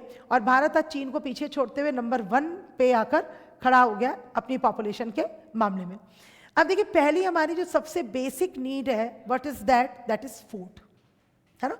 किसी भी आदमी की जो सबसे पहली जरूरत होती है वो होती है खाना, हम कपड़े कम पहन सकते हैं, एसी नहीं हो काम चल जाएगा, टीवी नहीं हो काम चल जाएगा, मोबाइल नहीं हो काम चल जाएगा, बहुत अच्छी शिक्षा नहीं है, शिक्षा नहीं भी है तो भी काम चल जाएगा। लेकिन इस पेट को भरने के लिए 2 वक्त का खाना तो कम से कम हमें चाहिए, तो वो तो हर किसी के और हर किसी का अधिकार भी है उस देश के अंदर। दैट्स वाई गवर्नमेंट ने भी, आपने पढ़ा कि NFSA शुरू किया है, गरीब कल्याण अन्न योजना शुरू की है, ताकि किसी भी तरीके से लोगों को कम से कम खाद्यान्न सुनिश्चित होते रहे। इतनी बड़ी जनसंख्या को कुछ को सस्ते में अनाज दिया जा रहा है, कुछ महंगे में भी खरीद रहे हैं, इन टोटल अनाज सब ले रहे हैं। तो इतनी बड़ी जनसंख्या को फूड ग्रेन तो सुनिश्चित होना ही चाहिए। लेकिन मुद्दा वही है कि जब हम बात करते हैं अपने देश के अंदर कि देखो किसान भाई जो है अन्नदाता है, और सबसे ऊंचा जो स्थान है वो अन्नदाता का होता है, ठीक है ना, सबसे ऊंचा स्थान। एक अन्नदाता वो जो मतलब ग्रो करके देता है, और दूसरा अन्नदाता हमारे जीवन में होता है हमारे माँ बाप के रूप में, क्योंकि फादर कमाते हैं या मदर कमाती है, जो भी मतलब पेरेंट्स कमाते हैं, और साथ ही साथ मदर हमें खाना कुक करके भी देती है, ठीक है। तो ये 2-3 अन्नदाता हम देश में मानते हैं, सबसे पहला किसान और दूसरा हमारे माता पिता। तो हम बोलते हैं कि भाई जो किसान अन्नदाता है भाई उसे इतना फ़ायदा मिलना चाहिए कि वो आराम से अपना अनाज उत्पादित कर सके, जिसे जानकारी नहीं है। या कई लोग ऐसा भी जैसे कहते हुए सुनते पाए गए होंगे जब किसान आंदोलन शुरू करते हैं, अरे डूब मरना चाहिए सरकार को, शर्म आनी चाहिए, मर जाना चाहिए मोदी को चुल्लू भर पानी में, कि देखो किसान सड़कों पर उतर आया है लेकिन ये कमबख्त विदेश घूम रहा है किसान। मैंने तो सुना है ना, मैंने तो अपने कानों से सुना है इस चीज़ों को। अभी जब टिकरी बॉर्डर पर जहाँ मेरा हॉस्पिटल है तो वहाँ पर लाइव न्यूज़ वगैरह सब चल रही थी, GT वालों की, सबकी, तो सबसे पूछ रहे थे, ठीक है। लोकल न्यूज़ चैनल में उन्होंने मुझसे भी बातचीत की थी, तो मैंने तो ज़्यादा बोला नहीं, मैंने कहा ठीक है जो सरकार को ठीक लगता है वो करे, जो किसान भाइयों को ठीक लगता है वो करे। तो एक व्यक्ति ने वहाँ पर बोला कि देखो कितनी परेशानी हो रही है, यहाँ से रोड जाम है आने जाने में, हमारे यहाँ पेशेंट एडमिट है, कल को कुछ हो जाता है तो क्या है। तो एक लेडी थी वहाँ पर, हरियाणा की थी, उसने इतनी गंदी गंदी गालियाँ दी उस आदमी को, इतनी गालियाँ दी, इतनी गालियाँ दी भाई साहब, एक तो गालियाँ कभी नहीं सुनी, और दूसरा मतलब क्या बोला जाए, इतनी गालियाँ दी, जबकि उस आदमी ने कुछ नहीं बोला। उसने ये नहीं बोला कि किसानों के लिए मत किया जाए कुछ, उसने सिर्फ पूछा, तो रिपोर्टर ने तो उसने सिर्फ इतना ही बोला कि हाँ परेशानी तो देखिए है ही है, मतलब बॉर्डर जाम हो गया। वो पेशेंट को लेकर बात कर रहा था, तो सबसे बड़ा किसान होता है, तू तो डूब मर, ये वो गालियों से स्वागत, वो मोदी मर जाए, वो कल का मरता आज मर जाए, उसे कीड़े पड़े, किसान सड़कों पर आ गए हैं, ये वो, बाप रे बाप। न्यूज़ वालों, बाद में मैंने पूछा आप ये डालोगे, लोगों ने बोला डालेंगे, ये सब पागल है, हमारा ही गला घोट दिया जाएगा सरकार के द्वारा, इतना कुछ डाल देंगे। वो तो ले लेते हैं सबकी बात, बाद में डिलीट हो जाता है, एडिटेड हो जाता है। तो ये सारी चीज़ें थी, तो लोग समझने को रेडी नहीं है। कोई नहीं कह रहा कि अन्नदाता भूखों मरे, कोई नहीं कह रहा कि अन्नदाता के लिए काम नहीं हो या अन्नदाता सड़कों पर उतरे, पर मुद्दा ये है कि हम कर क्या सकते हैं। तो जिनको ये बात पता है, हम कहते हैं ना किसी भी चीज़ के लिए एजुकेशन बहुत ज़रूरी है, और हमारे देश में लोग एजुकेटेड जो है भी, उनको भी पता नहीं है ये सब, और कुछ पढ़ लिख कर पता भी है तो इस बारे में बात करते नहीं हैं या करना नहीं चाहते हैं जानबूझ के। तो कम से कम हमें बताना चाहिए कि भाई WTO से, और अगर ये समझौते की बात है तो ये किसी पार्टी का नहीं है, एक्चुअली ये दबाव था, किया तो ये कांग्रेस नहीं था ये समझौता एक्चुअली WTO के साथ। तो यहाँ पर पार्टी पॉलिटिक्स की बात नहीं हम कर रहे हैं कि कांग्रेस ने किया तो बीजेपी क्या करे, बीजेपी ने किया तो कांग्रेस। बात ये कि अगर उस टाइम पे बीजेपी होती या मैं और आप भी वहाँ बैठे होते तो हमको भी उस समझौते पर सिग्नेचर करने ही होते। जो हमारी कंडीशन बनी थी निवेश की कमी के चलते, और जो निवेश की कमी हुई थी, ऐसा नहीं है कि उसके पीछे इस देश की पब्लिक कहीं जिम्मेदार रही नहीं है, पब्लिक जमकर जिम्मेदार रही है, जिससे सबसे बड़ा कंट्री जनसंख्या को बढ़ाने में दिया है बहुत अच्छे तरीके से, 6-6, 8-8 बच्चों को पैदा करके। और आज वो सोचते हैं कि उनके लिए सारी व्यवस्था हो जाए, है ना, उनके सारे बच्चों को सरकारी नौकरी मिल जाए, सबको राशन मिल जाए। क्यों नहीं, तुम कर दो सारी व्यवस्था। जब तुमने 6, 8, 10 बच्चे पैदा किए थे तो तुमको सोचकर पैदा करना चाहिए था भाई कि उन बच्चों का तुमको करना क्या है। अब आज सारी उम्मीद हमारे देश में क्या है लोगों को, सरकार से, कि सरकार ऐसा कर दे, सरकार वैसा कर दे। भाई सारी चीज़ें सरकार नहीं कर सकती है, तो ये तो पॉपुलेशन से पहले हम लोग को सोचना चाहिए ना कि हमें कितने बच्चों को बर्थ देना है जिसको हम अच्छा पढ़ा लिखा सके, खिला सके, अच्छी एजुकेशन दे सके, ठीक है ना। लेकिन अब भी लोगों की बात समझ में नहीं आ रही है। तो सरकार तो अपने तरीके से काम करेगी भाई, वो सबको तो उठाकर सारी चीज़ें दे नहीं सकती है। तो इसीलिए हमें इस समझौते पर सिग्नेचर करने पड़े थे, और इस तरीके से जो कुछ बॉक्सेस है उसके अंदर कुछ शर्तों के साथ रखा गया कि इस क्षेत्र में आप इतना खर्च कर सकते हैं, इस क्षेत्र में इतना कर सकते हैं, इस क्षेत्र में इतना खर्च कर सकते हैं। तो वही बात हम करते हैं किसकी, पेटियों की, ठीक है। तो इसमें हेडिंग डालिएगा पहले हिंदी मीडियम के बच्चे, ठीक, उसमें लिखिएगा कृषि पर समझौता, कृषि पर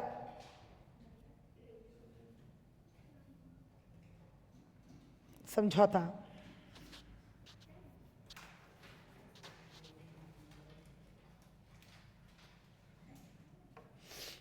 लिखिए, कृषि पर समझौता या एओए, एग्रीमेंट ऑन एग्रीकल्चर।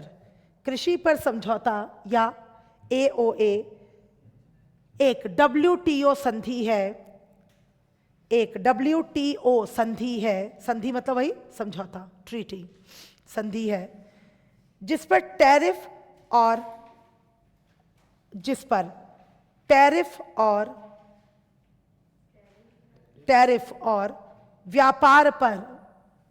और व्यापार पर सामान्य समझौते,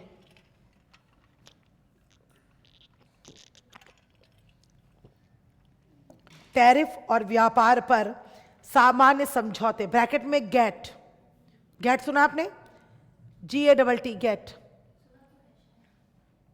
गेट के उरुग्वे दौर के दौरान, गेट के उरुग्वे क्या है, देश, उरुग्वे, पराग्वे, जिम्बाब्वे, ये सब फुटबॉलर टीम्स है मेनली। उरुग्वे दौर के दौरान बातचीत की गई थी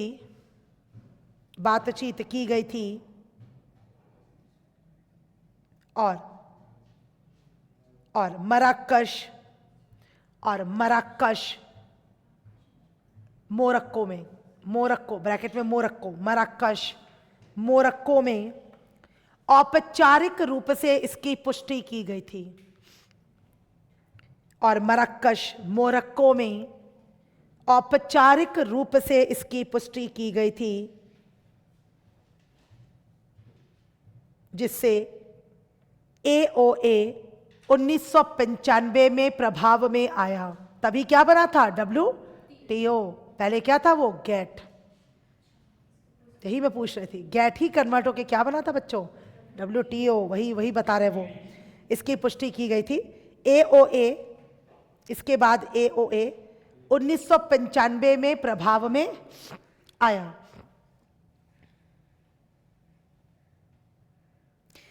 उसी के आगे लिखेगा, इसके प्रावधानों के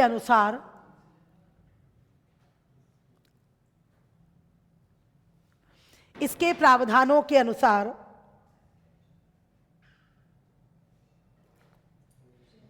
विकासशील देशों को 2000 तक,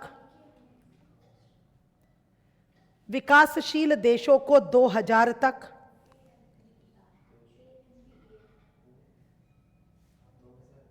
हाँ 2000 तक, और विकसित देशों को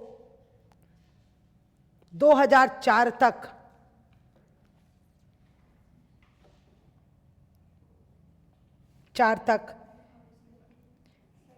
अपनी कटौती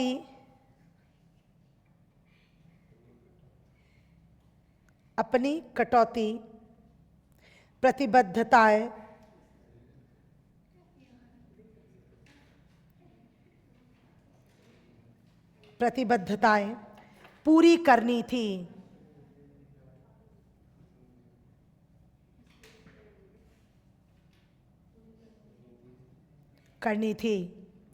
समझौते में ऐसे उत्पाद शामिल हैं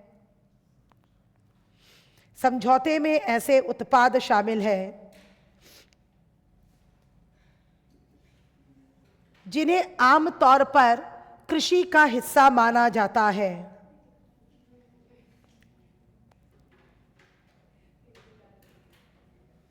समझौते में ऐसे उत्पाद शामिल हैं जिन्हें आमतौर पर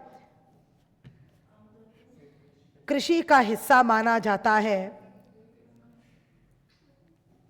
जिसमें वानिकी और मछली पालन,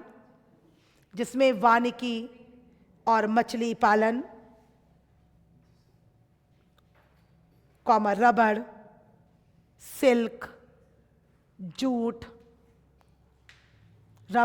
सिल्क, जूट, कॉपर शामिल नहीं है।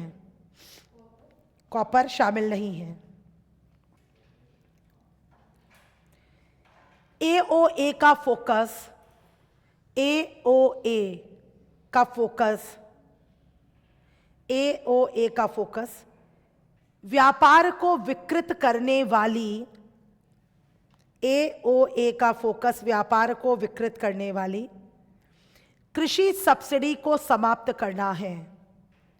व्यापार को विकृत करने वाली कृषि सब्सिडी को समाप्त करना है। समाप्त करना है। Paragraph change. WTO के अनुसार, WTO के अनुसार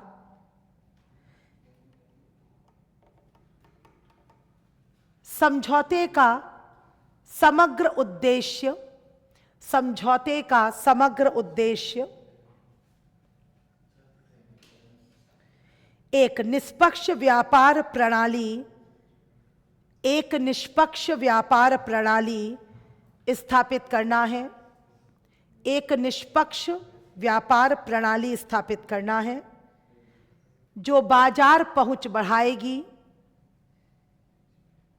जो बाजार पहुंच बढ़ाएगी और दुनिया भर के पहुंच बढ़ाएगी और दुनिया भर के किसानों की आजीविका में सुधार करेगी।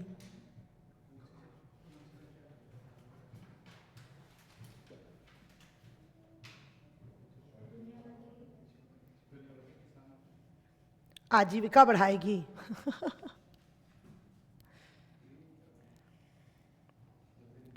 या सुधार करेगी। ठीक है, चलिए अगली हेडिंग डालिएगा इंग्लिश मीडियम के बच्चे।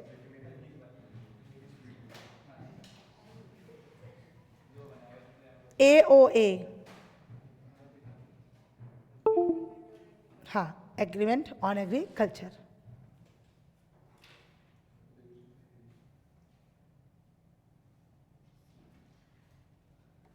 उसमें लिखिएगा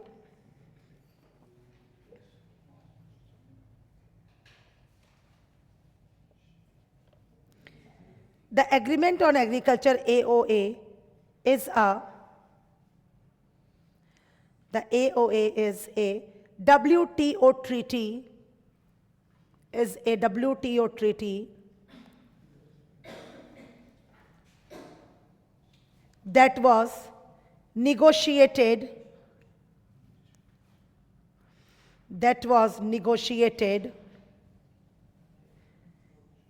during the Uruguay round, URUGUAY,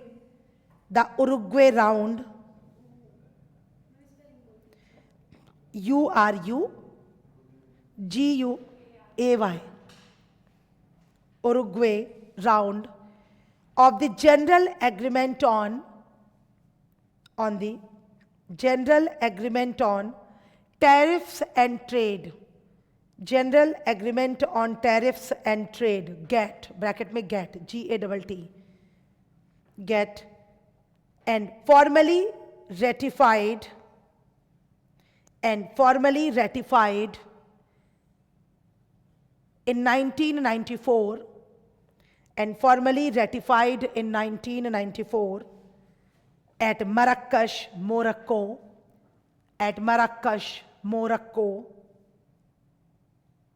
and the AOA came into effect in 1995. And the AOA came into effect in 1995. According to its provisions,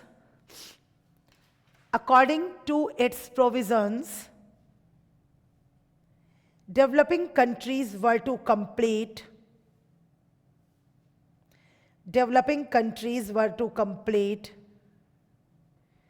their reduction commitments by 2000,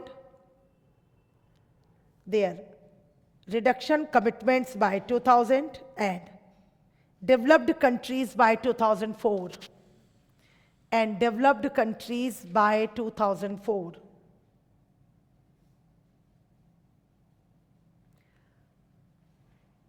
The agreement covers products. The agreement covers products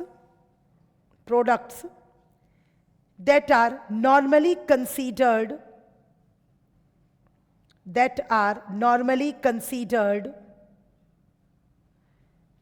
part of agriculture, but excludes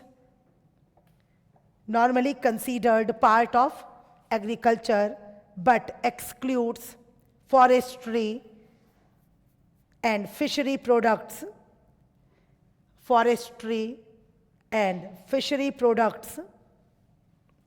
and also rubber, jute,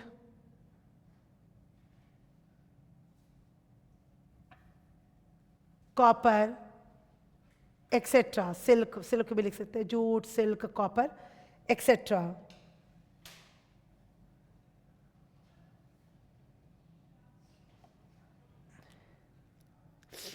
The focus on the AOA, the focus of the AOA is the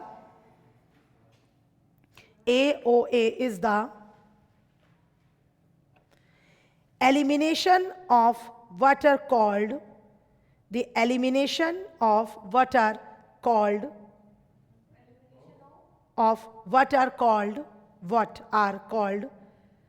trade distorting agricultural subsidies. Trade distorting agricultural subsidies.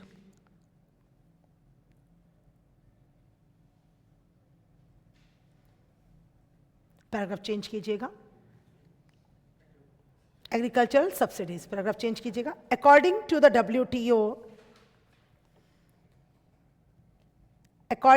WTO, the overall aim of the agreement,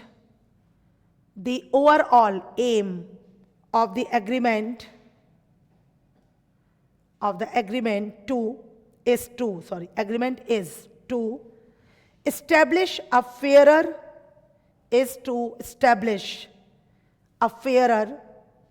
trading system that will increase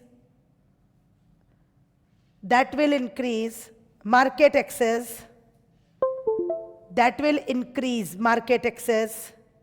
and improve the livelihoods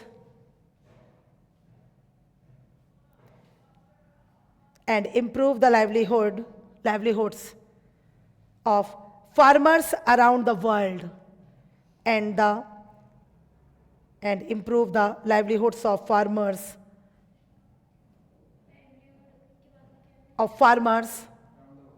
around the world.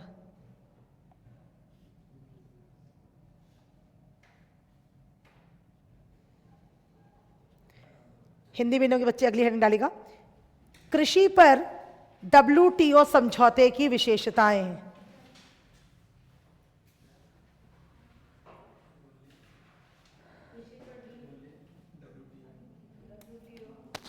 समझौते की विशेषताएं, sorry, उसमें लिखिएगा. पहला सिर्फ point है ये, बाजार पहुंच. पहला, बाजार पहुंच.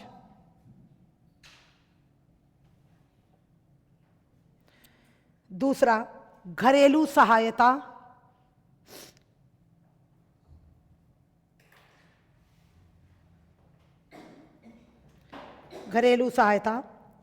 और तीसरा, निर्यात सब्सिडी.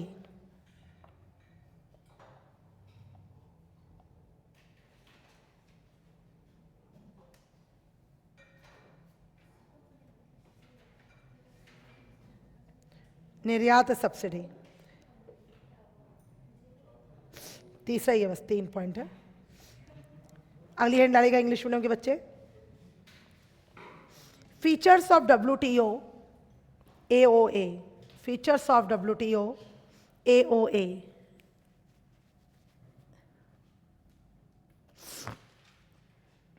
First, market access.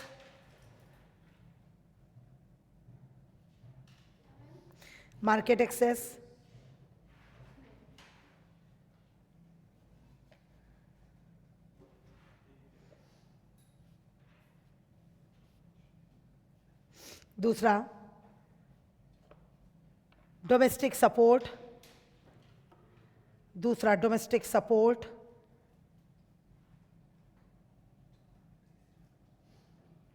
और तीसरा export subsidies.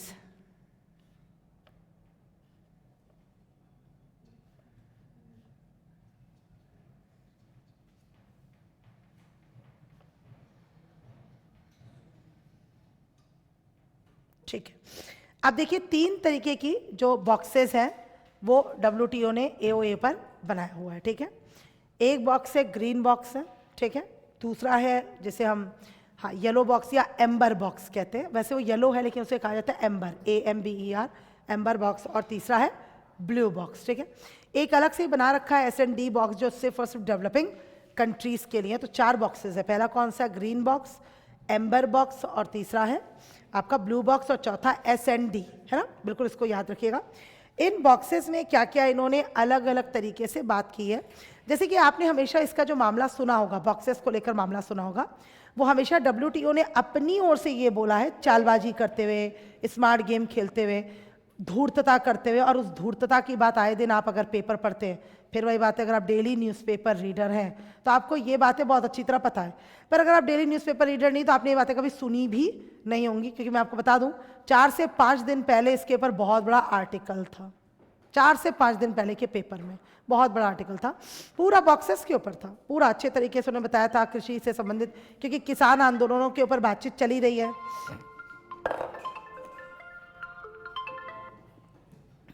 Hello, yes ma'am. हाँ हाँ, यस मैम, बोलिए, मैं सुन रही हूँ। मैम आज तो नहीं आ पाऊंगी, प्लीज़ मैं कल आ जाऊंगी, कुछ ज़रूरी काम था।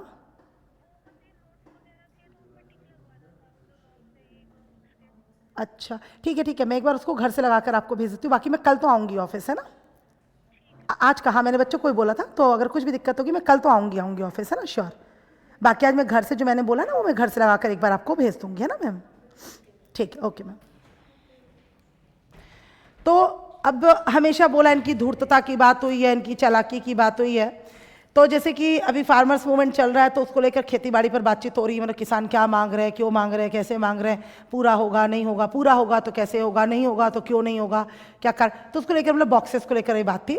तो चूंकि मुझे पता है आप डेली न्यूज़पेपर पढ़ते ही नहीं, तो इसलिए आपको पता ही नहीं है ना, तो कोई दिक्कत नहीं है। तो वही चीज़ है, तो इसके लिए क्या है कि क्लास बोले तो यहाँ पर जो हमारी एग्रीकल्चर या जो कृषि है तो उसमें कुछ बॉक्सेस बनाए गए हैं, तो जिसमें क्या है कि विकासशील देशों के लिए अलग पैरामीटर्स है, विकसित देशों के लिए अलग पैरामीटर्स है। लेकिन वो इतने चालबाज और धूर्तबाज लोग हैं, ये जितने भी पश्चिम देशों के लोग हैं, ये कहने के लिए, जैसे मान लीजिए एग्जाम्पल, एक किसी पेटी में उन्होंने रखा कि 10% तुम भी खर्च करो, 10% हम भी खर्च करें, तो ये क्या कहते हैं, देखो तुम भी 10 कर रहे हो, हम भी तो 10 ही कर रहे हैं, लेकिन इन्हें ये नहीं पता कि तुम्हारी जो खेती बाड़ी की हालत है शुरू से, और जो इंडिया जैसे डेवलपिंग, हम तो चलिए इंडिया की ही बात करते हैं, बाहर में जाए बाकी सारे देश, ये इंडिया जो देश है उसकी अगर हम खेती बाड़ी की बात करें तो बेटा क्या दोनों में कोई अंतर नहीं है, बहुत बड़ा अंतर है। आप शुरू से टेक्नोलॉजिकल फार्मिंग कर रहे हो, पर हम टेक्नोलॉजिकल फार्मिंग शुरू से क्या अब तक नहीं कर रहे। दूसरा, आपके यहाँ पर इनिशियली जो डिपेंडेंट पॉपुलेशन है ऑन द एग्रीकल्चर वो कम ही रही है, और हमारे यहाँ पर वो शुरू में ही तो 70, 75, 80% के आसपास थी, ये हमारे साथ प्रॉब्लम है। तीसरा पॉइंट, आपको आज़ाद हुए काफ़ी समय हो चुका है, भारत 1947 में आज़ाद हुआ, जुम्मे अभी 76-77 साल हुए भारत को आज़ाद हुए, और उसके बाद आपने 1995 में उठाकर वही उरुग्वे राउंड के बाद कुछ कंडीशन, मतलब इंडिया एक्चुअली LPG के दौर में आया ही तो था, पर हमने क्या बोला कि कोई भी चीज़ आती है तो अच्छाई बुराई दोनों लेकर आती है। अगर हमारे यहाँ पर LPG आया तो कुछ अच्छाइयाँ लेकर आया, तो इस तरीके की बुराइयाँ भी लेकर आया, और ये बात IMF के सामने बैठकर पहले ही तय हो चुकी थी, तभी हम क्या बोलते कि बाध्यताकारी था, कंपल्सिव काइंड था, हम पर थोपा गया था, और जो थोपी गई चीज़ें थी वो इसी वजह से थी कि भारत को अपने वही खीसे में उतारा जा सके, उस बॉटल में बंद किया जा सके, क्योंकि पॉपुलेशन बहुत है, बहुत तेज़ी से ग्रो करती पॉपुलेशन है, और साथ में साथ इकोनॉमी भी है, तो इसे शीशे में उतारा जाए। तो आज इंडिया क्या हुआ, फंस गया, इंडिया जैसे और भी जो डेवलपिंग कंट्रीज़ है, तो उन्होंने हर बॉक्सेस में अपनी अपनी चालबाजी खेलते हुए काम किया। एक आध बॉक्स को उन्होंने बिल्कुल फ्री भी कर दिया, अच्छा इसमें सिर्फ डेवलपिंग कंट्रीज काम कर लें, लेकिन जो उसको फ्री किया उसमें मदे, मतलब आइटम्स कौन कौन से डाले जो किसी काम के ही नहीं है जानबूझ के। और जितने काम की चीजें थी खास तौर से जैसे एमएसपी वगैरह, उसको उन्होंने जो मतलब शर्तों के साथ पेटी है या बॉक्स है उसमें डाल दिया, ताकि गवर्नमेंट जो खर्च कर सकती है वो एक पर्टिकुलर क्वांटिटी में ही कर सकती है, उसके ऊपर वो खर्च नहीं कर सकती। अगर उसके ऊपर जाकर खर्च करती, वही चीज जब हम बोलते हैं ना किसानों को क्यों नहीं दे देते, क्यों नहीं देते अन्नदाता को जो सड़कों पर बैठे हैं, तो क्यों नहीं दे सकते, क्योंकि उसके पीछे बॉक्सेस काम करते हैं। और मजे की बात है कि इस देश में न्यूज़पेपर से लेकर मीडिया से लेकर इलेक्ट्रॉनिक प्रिंट वेदर कोई भी है, और जितने बड़े बड़े लोग इस पर बात करते हैं उन सबको इन बॉक्सेस के बारे में पता है। लेकिन देखिए इस देश में कोई भी ईमानदारी से बात करने के लिए रेडी नहीं है कि यहाँ पर सरकार की गलती नहीं है। इस सरकार नहीं, मैंने क्या बोला, मैं और आप भी बैठ जाएंगे ना तो हमें भी वही करना पड़ेगा जो ये सरकार कर रही है। यही जूते चप्पल हम भी खाएंगे, यही गालियां हम भी खाएंगे प्रधानमंत्री बन के कि देखो इसे तो मर जाना चाहिए अगर ये किसानों के लिए नहीं कर पा रहे, कर पा रही। फिर मुद्दा क्या है उसके पीछे, हम कर ही नहीं सकते। ये नहीं कोई भी सरकार, या फिर एक तरीका हो सकता है हम WTO से आउट, और WTO से आउट तो मतलब सारी चीजों से आउट हो जाए। यहाँ तो एक तरीका ये हो सकता है कि आपको आउट होना पड़ेगा।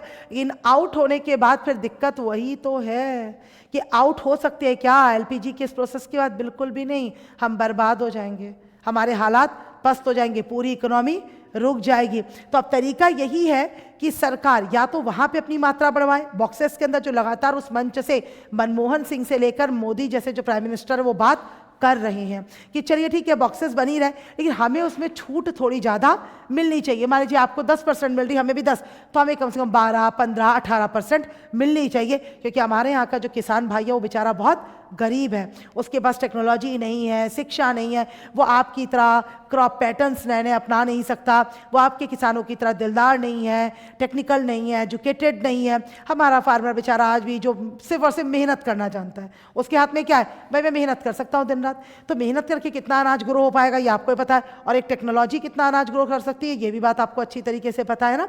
तो कल इन बॉक्सेस को लिखेंगे हम लोग, कल लिखवाऊंगी मैं इन बॉक्सेस को, ठीक है। शुरू में ये बॉक्सेस पूरे हो जाएंगे आपके, और कल फिर आपका शुरू के 1 घंटे के अंदर ही एग्रीकल्चर का टॉपिक पूरा हो पाएगा, है ना। क्योंकि कुछ कोई चीज़ देखिए छोड़ने से तो कोई फायदा नहीं है, हम छोड़े जाए इतनी हम जल्दबाजी में तो है नहीं है ना। तो वही चीज़ मैंने बताया, तो इस हफ्ते में आपकी क्लास चलेगी, साथ ही में अगर कल शुरू हुआ तो कल ही हम मनी एंड बैंकिंग शुरू करेंगे, नहीं हुआ सारा कृषि का काम होने के बाद, नहीं तो फिर कोई बात नहीं, बुधवार को शुरू करेंगे। लेकिन उसके बाद फिर बृहस्पति शुक्र की छुट्टी है मेरी, फिर अगले मंडे की क्लास होगी, मतलब नेक्स्ट, तो फिर उसमें हम लोग कर लेंगे, और उसी नेक्स्ट वीक में आपकी क्लास फिनिश हो जाएगी। एक्सटर्नल सेक्टर्स ऑफ इंडिया जो है वो भी आपको पढ़ाया जाएगा, ठीक है, और उसमें आपकी क्लास खत्म हो जाएगी, ठीक है ना। तो वही होली से लगभग पहले, होली से वही 19-20 तारीख तक जो मैंने बोला था, 21 तक आपकी क्लास खत्म हो जाएगी, और आई थिंक उसके बाद आपकी होली की छुट्टी हो जाएंगी 21 या 22 तारीख से, वही मेरी क्लास के बाद ही। तो बस फिर उसके बाद आपका नया टॉपिक अपना स्टार्ट होगा, होली के बाद जो भी होगा आपका वो नया GS कुछ ना कुछ स्टार्ट होगा, ठीक है।